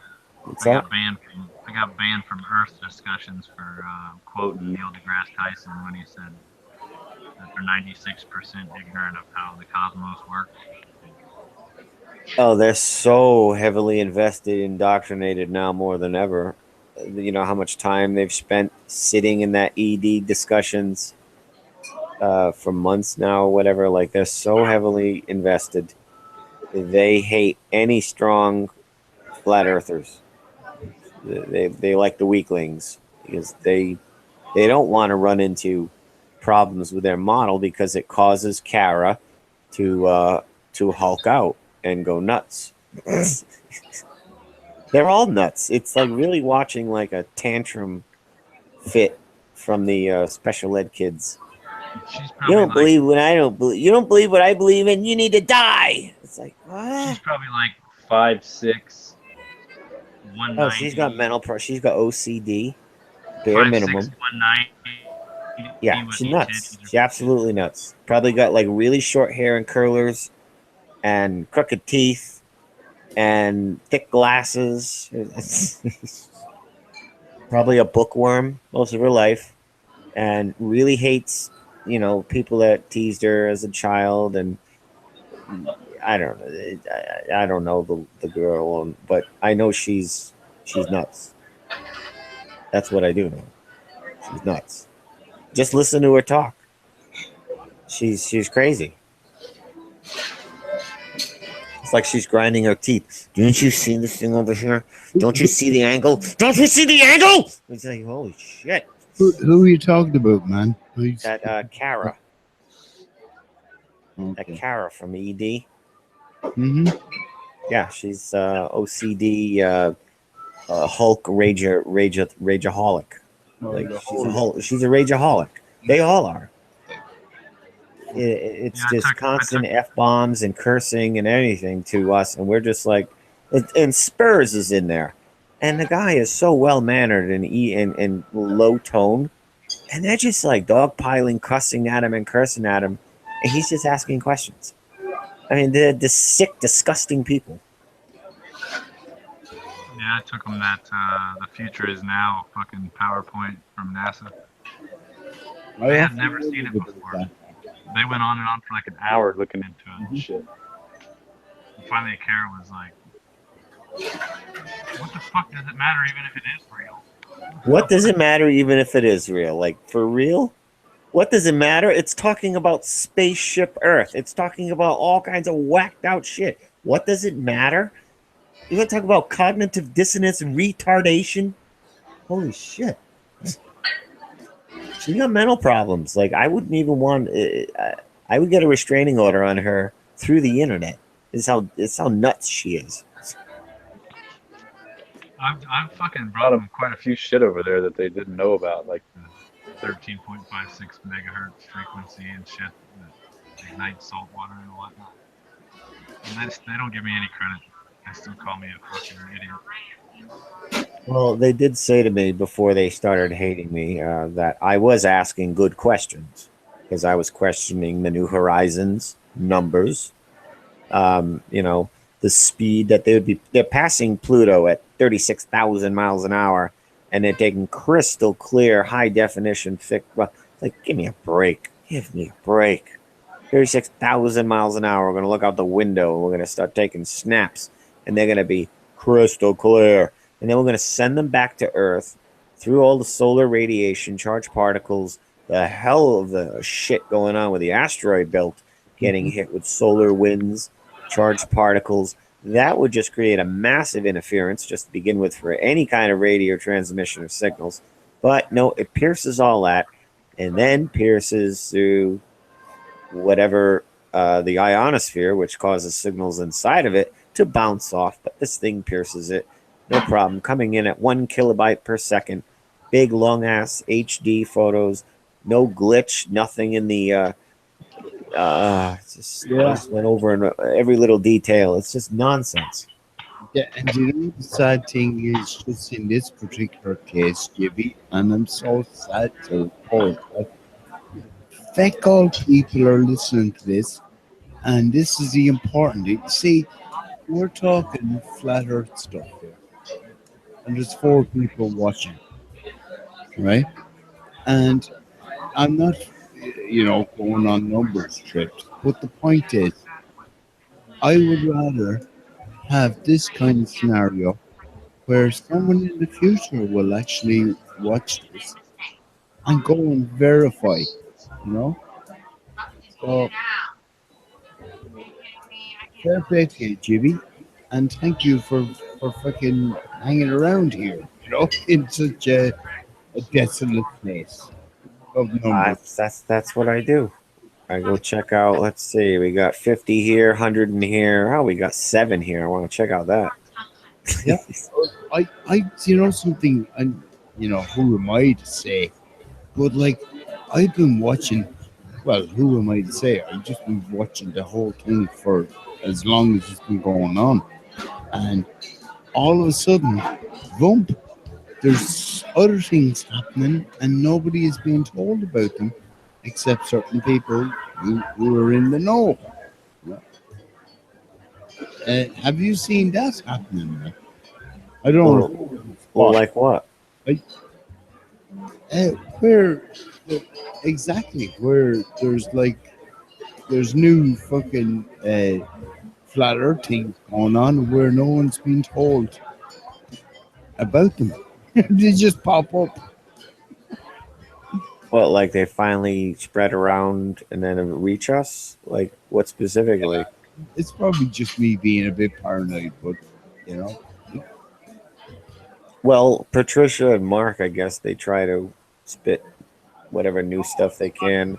Like, say what you want about Mark Sargent, but I don't know. Like he wasn't even talking about them, He's there's so many things to like and to criticize about him. I like that he's not super polished. I don't like those polished people. I don't like the Rob Skiba type of polish. With this guy doesn't even have an untied shoe. Come on. Doesn't have a hair out of place. Perfect ego smile, vanity shots on everything. Like, born again Christian, of course. I don't know. There's something about Rob Skiba. It's just I don't know. Like most of his videos are. He's a born again Christian man. or Yeah. push his own brand of Christianity. As am I. Kick me in the balls. I am too, but you can kick me down. I don't care. Yeah. And I'm not trying to kick anyone in the balls. I'm just trying to take the I'm just kidding, Bill. I'm just kidding. Well, Justin's not pillboxing the Bible down our throats. So it's honestly, all right. Justin, your volume is fucked. Really, it's fucked up. I can't hear you, man. And it's probably due to I discovered this when I was doing that sun tracking thing. If you're using a mobile phone with headphones, you're not close enough to that microphone that's hanging on the side of your headphones. Is that the problem, man? 'Cause I think that's what Justin's doing. I'm away from my my there you my go. machine. Yeah, you were coming in clear there when you moved closer. How about now? Check 1, 2. Yep. Check. Yo. Check. Yeah, the first check 1, 2 was loud, and then it kind of faded. That's weird. Like Yeah, you might have to that's hold a what it is. wire or whatever close to your mouth. That's Yeah. what, man. I just wanted to touch on the whole born again Christian thing. They're some of the most one-dimensional people that you can talk to. You know. I have noticed that too. Mm-hmm. And they are like telling a globe or the Earth's flat. They're like, you know, that's the way they are. And I hate being lumped together with the rest of them, although I shouldn't, because I know deep down they know the same thing that I know. But most of them just have no teaching ability, you know, or no inspirational, you know. I try to kind of hide it, you know, even though it tells me that if I, you know, deny him, he will deny me, but I'm not denying him. I just hide him because when you say that name, Christian or Jesus or any of that, people just close their ears, you know. Yeah. I hear what you're saying, Justin.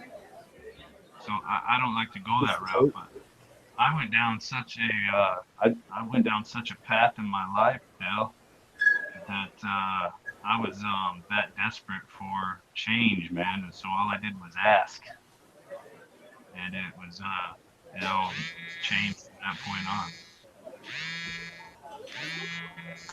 Yeah.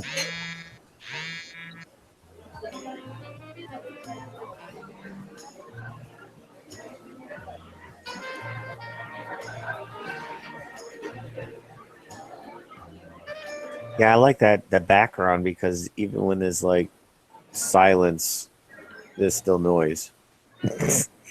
Yeah. Oh, Justin fell. I'm just sorry that I just can't start playing the guitar here now because I'm too tired and it's too late over here. You know? Yeah. Oh, you looking to turn in? Yeah, I'll be kicking off now. You know, well, but like, you know, I'm still enjoying the conversation, man. You know, the stuff here that's being talked about that you don't hear on a lot of channels. Hey, Dell. We're keeping it real, you know? Yeah, the real Yeah. conversation. Hey, Dell. Yeah, man. What? What's the most supernatural, for lack of better terms, experience you've ever had? Apart from seeing black triangles, and I'm not joking about that one. Or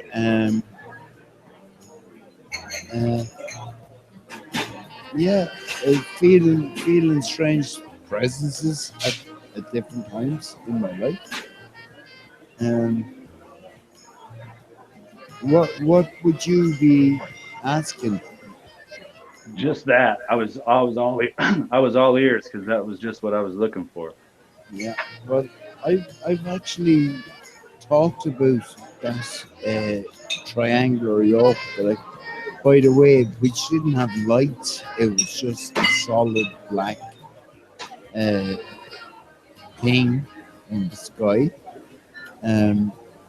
I've talked about that before on different broadcasts, but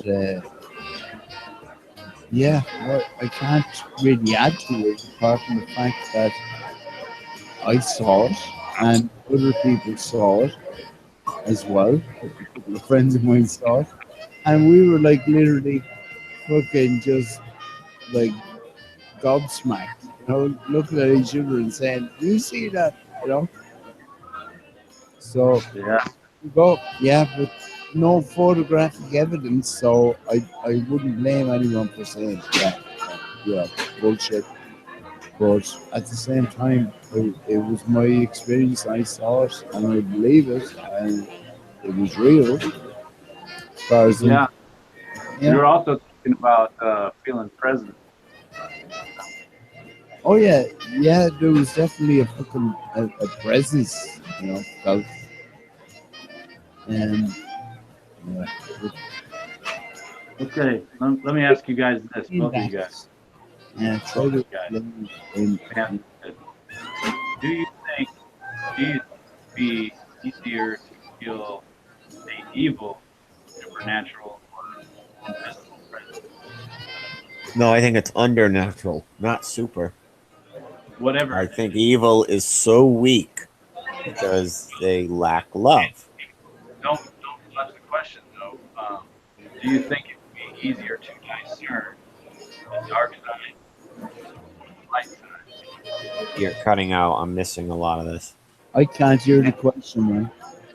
All right, let me try it again. Check. Can you hear me? Check. Yep. Can hear you now, Justin. Yeah. Do you think it would be easier to discern the dark presence or the light presence?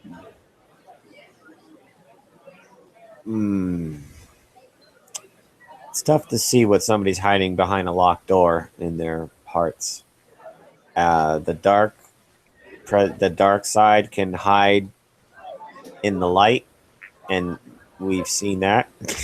And the light, well, it doesn't last as long hiding in the dark side because the light will get sick, just being around that so much.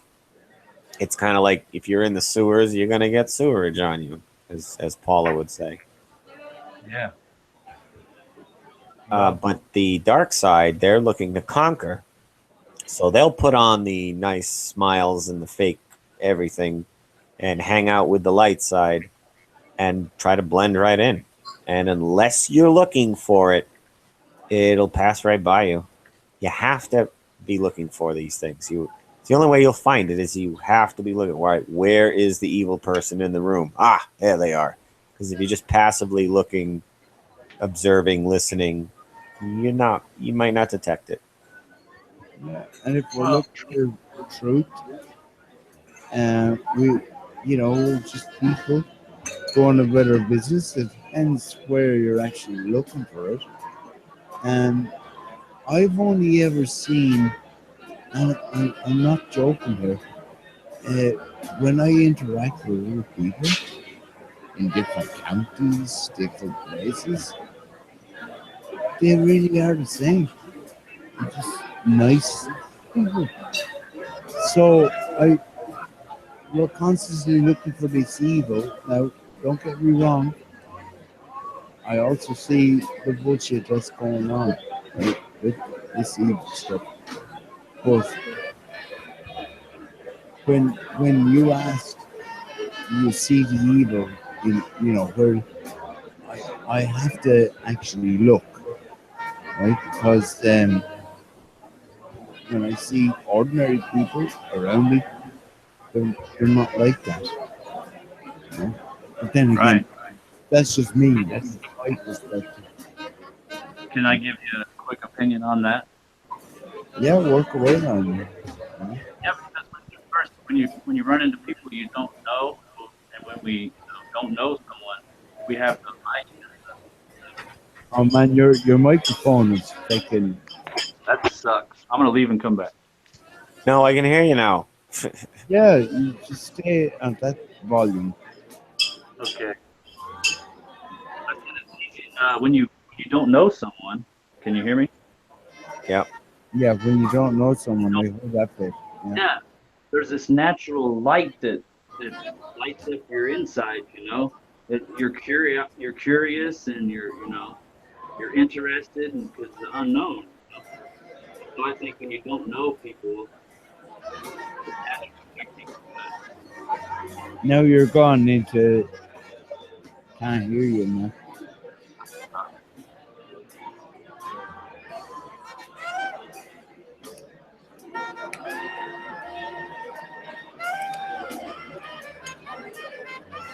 Just a man, I honestly can't hear you at all. You just went off into volume decreased.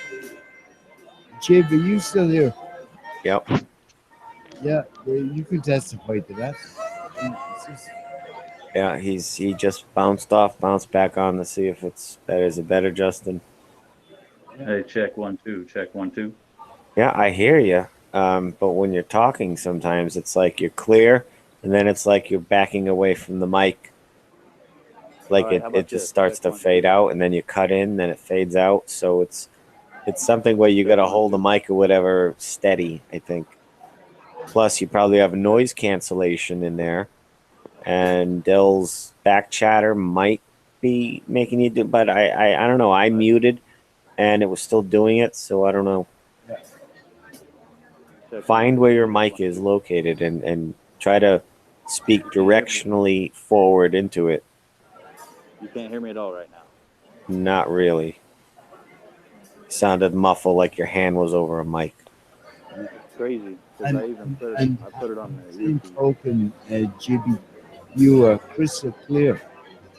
Can hear you fucking crystal clear. So if it was my background stuff, it wouldn't be. It wasn't messing around with your output, you know. So it's My not. mic does pick up some stuff. You know, it's a bit annoying in stages, but at the same time, it's just me pub. Maybe that's why nobody is listening. Okay, well, you guys talk, and I'm going to give you some visual if you want to check on that. Man, I Hey, hit a big L in the chat. can hear you. Let's have a new visitor. You're saying you guys talk. But man, please turn yourself up a bit. I'd love to hear you talk for a while, man. Honestly. Yeah, if you're gonna use this on the Hangout, you're gonna figure it out, Justin. We're gonna get to the bottom of it.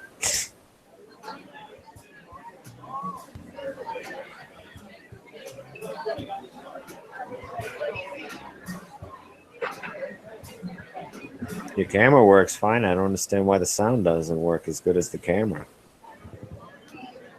Plus, you're muted right now, Justin. I don't know if you knew. Yeah, that's the thing as well. Your camera could be using up your bandwidth especially if you're on a phone or some sort of device. Oh, that's true. But even when his camera was off, he was still falling out of audio. Oh, who's that handsome guy on the screen? That's Mr. Guinness. What the hell's his first name? Alec, you're called. Alec Guinness. Yes. Have another pint and go to your island. But he is a Jibby as well, isn't he? He's a Jedi. Somewhere along the line. He was a very wise man. He hated Star Wars. Alec Guinness thought this was like a space fantasy of nonsense. He thought it was immature. Yeah, we hear you. He was probably heard saying, I am a Shakespearean actor. Exactly what he was like. Yes. He was very. He had.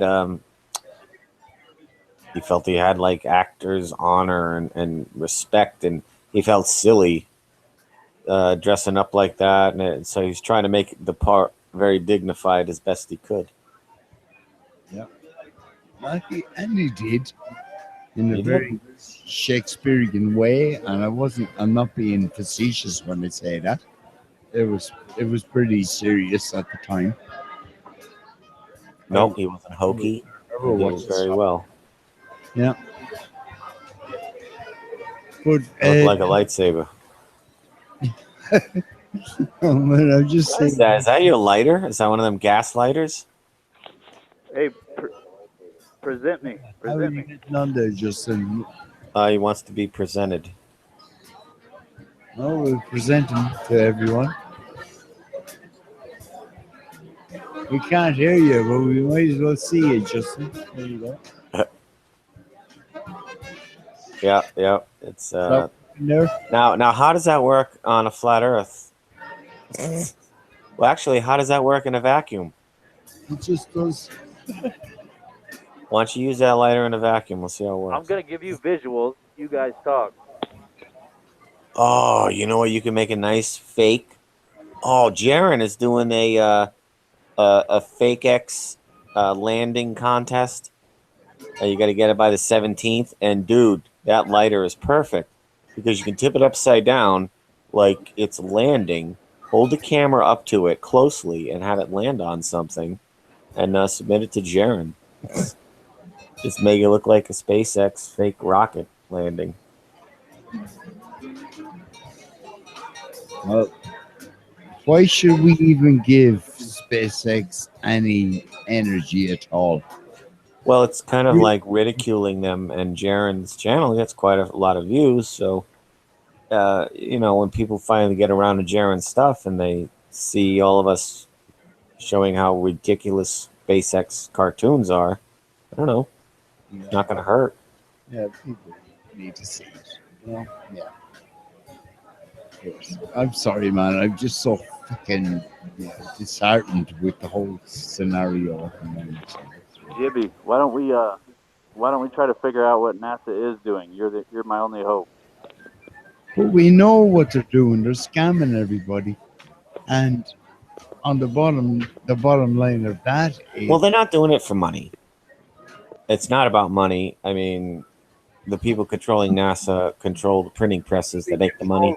NASA make the money or create the money, or yourself. Yeah, it's not about money, but NASA is a tool that is needed to drive whatever agenda engine they're driving, and I think it's to explain what's going on with the luminaries and stuff. Of course, to keep it all in the sphere Earth mental prison that keeps us in place, locked here, and not trying to leave, not trying to fight back. If we think we're free, we think we're stuck, we don't do anything. So the sphere Earth has that major role in all of this, is that if you don't think there's a boundary and there's a place to go beyond, and all the land's been discovered, and that's that, you're just going to sit on your ass and live your days out. If you hear there could be other land beyond the poles, there's this, that, and the other, you're going to go look. And they don't want us to do that. So the ball traps you mentally. Yeah. And that'll trap you physically. Well, Jibby, can I say one thing? And I think this has gone over an awful lot of people's heads, right? We've used this, and it's been given to us already because we can't verify this, but we're always told there's 72% water. Most of the plane is covered in water, right? And the big scam is that they're trying to tell us that water's stuck on a ball. We already know that's bullshit. But the point is, they're still telling us that 72% water. We don't know that, man. There could be fucking land all over the place. And I know this thing of they're hiding land beyond. You see, this is another concept. People think that there's land, but at the same time, we're still looking at this fucking, a giant pile of water with a few continents strategically placed in it. You know what I'm saying, man? I just have this funny feeling, but I think the land beyond the poles is warm, and I don't think it's warmed by a sun.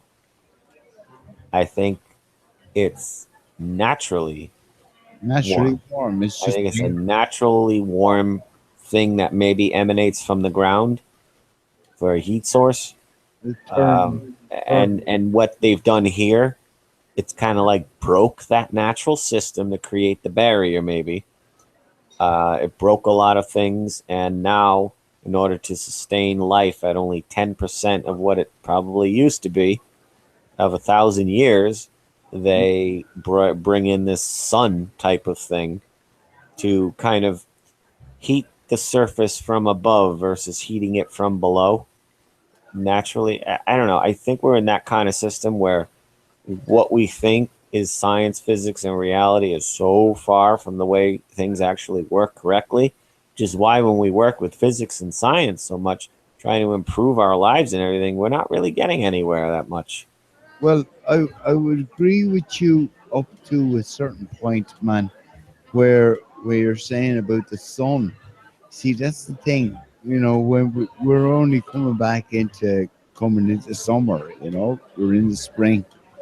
The fucking sun still comes out in the winter, but everything is still frozen. Do you know what I It's mean? almost like a directional heat. Yeah, the sun is not causing the heat.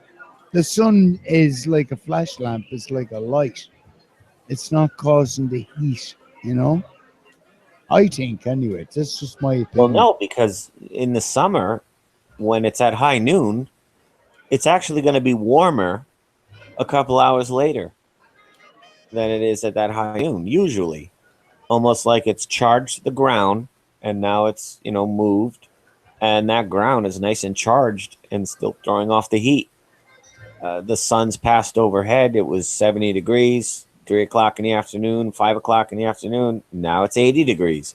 How did it get warmer when the sun is no longer directly overhead and it has moved down a little bit?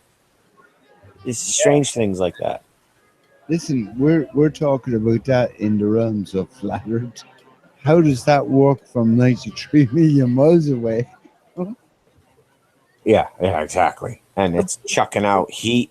Like they're saying it's a nuclear ball of fire in a vacuum. Oh yeah. For one, that doesn't even make sense. And how is this heat traveling through the vacuum and reaching us and heating us like we're standing watching a house on fire, cooking marshmallows? Like this is how the sun is heating us via heat? Like it's no, that's It doesn't work like I just said earlier on, man. It doesn't work in the wintertime. Sun comes out, lights up the fucking snow, and fakes off again. It's still cold. You know what I mean? yeah. Yeah. A lot of people don't think about that, man. Or I mean, maybe the sun's still up in the winter, but it's just so far at an angle. And it doesn't seem like a ball as far as heating goes, because if it was a spherical type of thing, why couldn't we also be receiving its heat, even though it's not directly above us, but is kind of down the road a little bit on an arc or whatever it's doing? I don't know if it's arcing. It just looks like it is in my perspective, but a spherical light is going to chuck light sideways or diagonally, and if we're getting our heat from that same light source, it doesn't make any sense. Like it hasn't gone that far on both models to really be such a drastic change. I don't know. It's there's so much. There's so much it doesn't make sense. Like using their information that they've given us, we're beating our heads. We have to like come up with something brand new, like the sun is a banana. I mean that's how much we have to come up with something new. It has to be something so far from what we're being told. I think that's the only way we're going to start making sense of things. Yeah, man.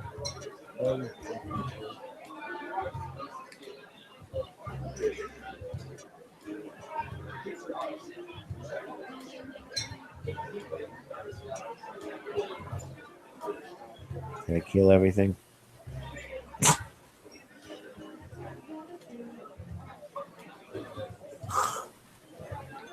You still there, Dell? Yeah, man, I'm still here. Sorry. Getting late out. It's not working.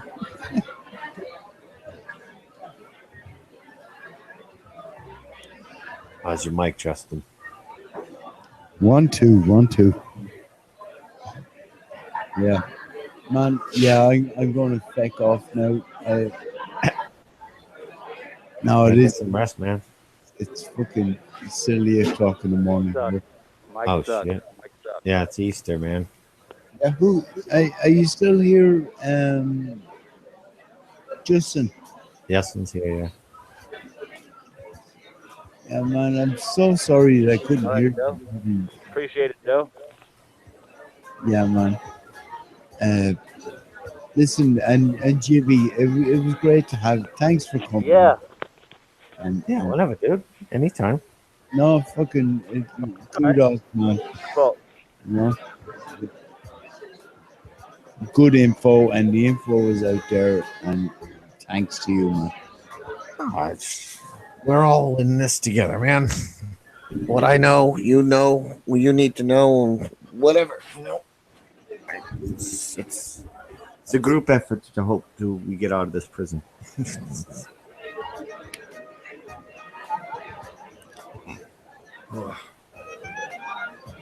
We all got a busy day. Happy Easter, everybody. Yeah, it is. Whatever that means. Yeah, Happy family day or whatever you got going on. Yeah. Jimmy.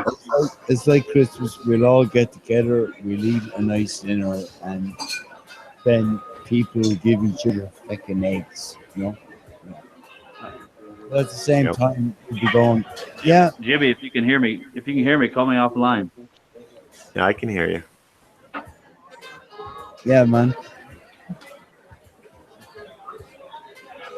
Oh, listen, lads, happy Easter, whatever that does mean. And, you know, we there's lots of fucking different interpretations. But, yeah, thanks, Jib, for dropping by, and thanks, Justin, for dropping by. And, of course, PJ earlier on, and everyone in the chat room, and, yeah, I'm going to check off. It's 5 to 7 in the morning here. All right, sir. Easter Sunday morning. So instead of saying bless you, I'll say be more you. May the force be with you. May the force stay with you.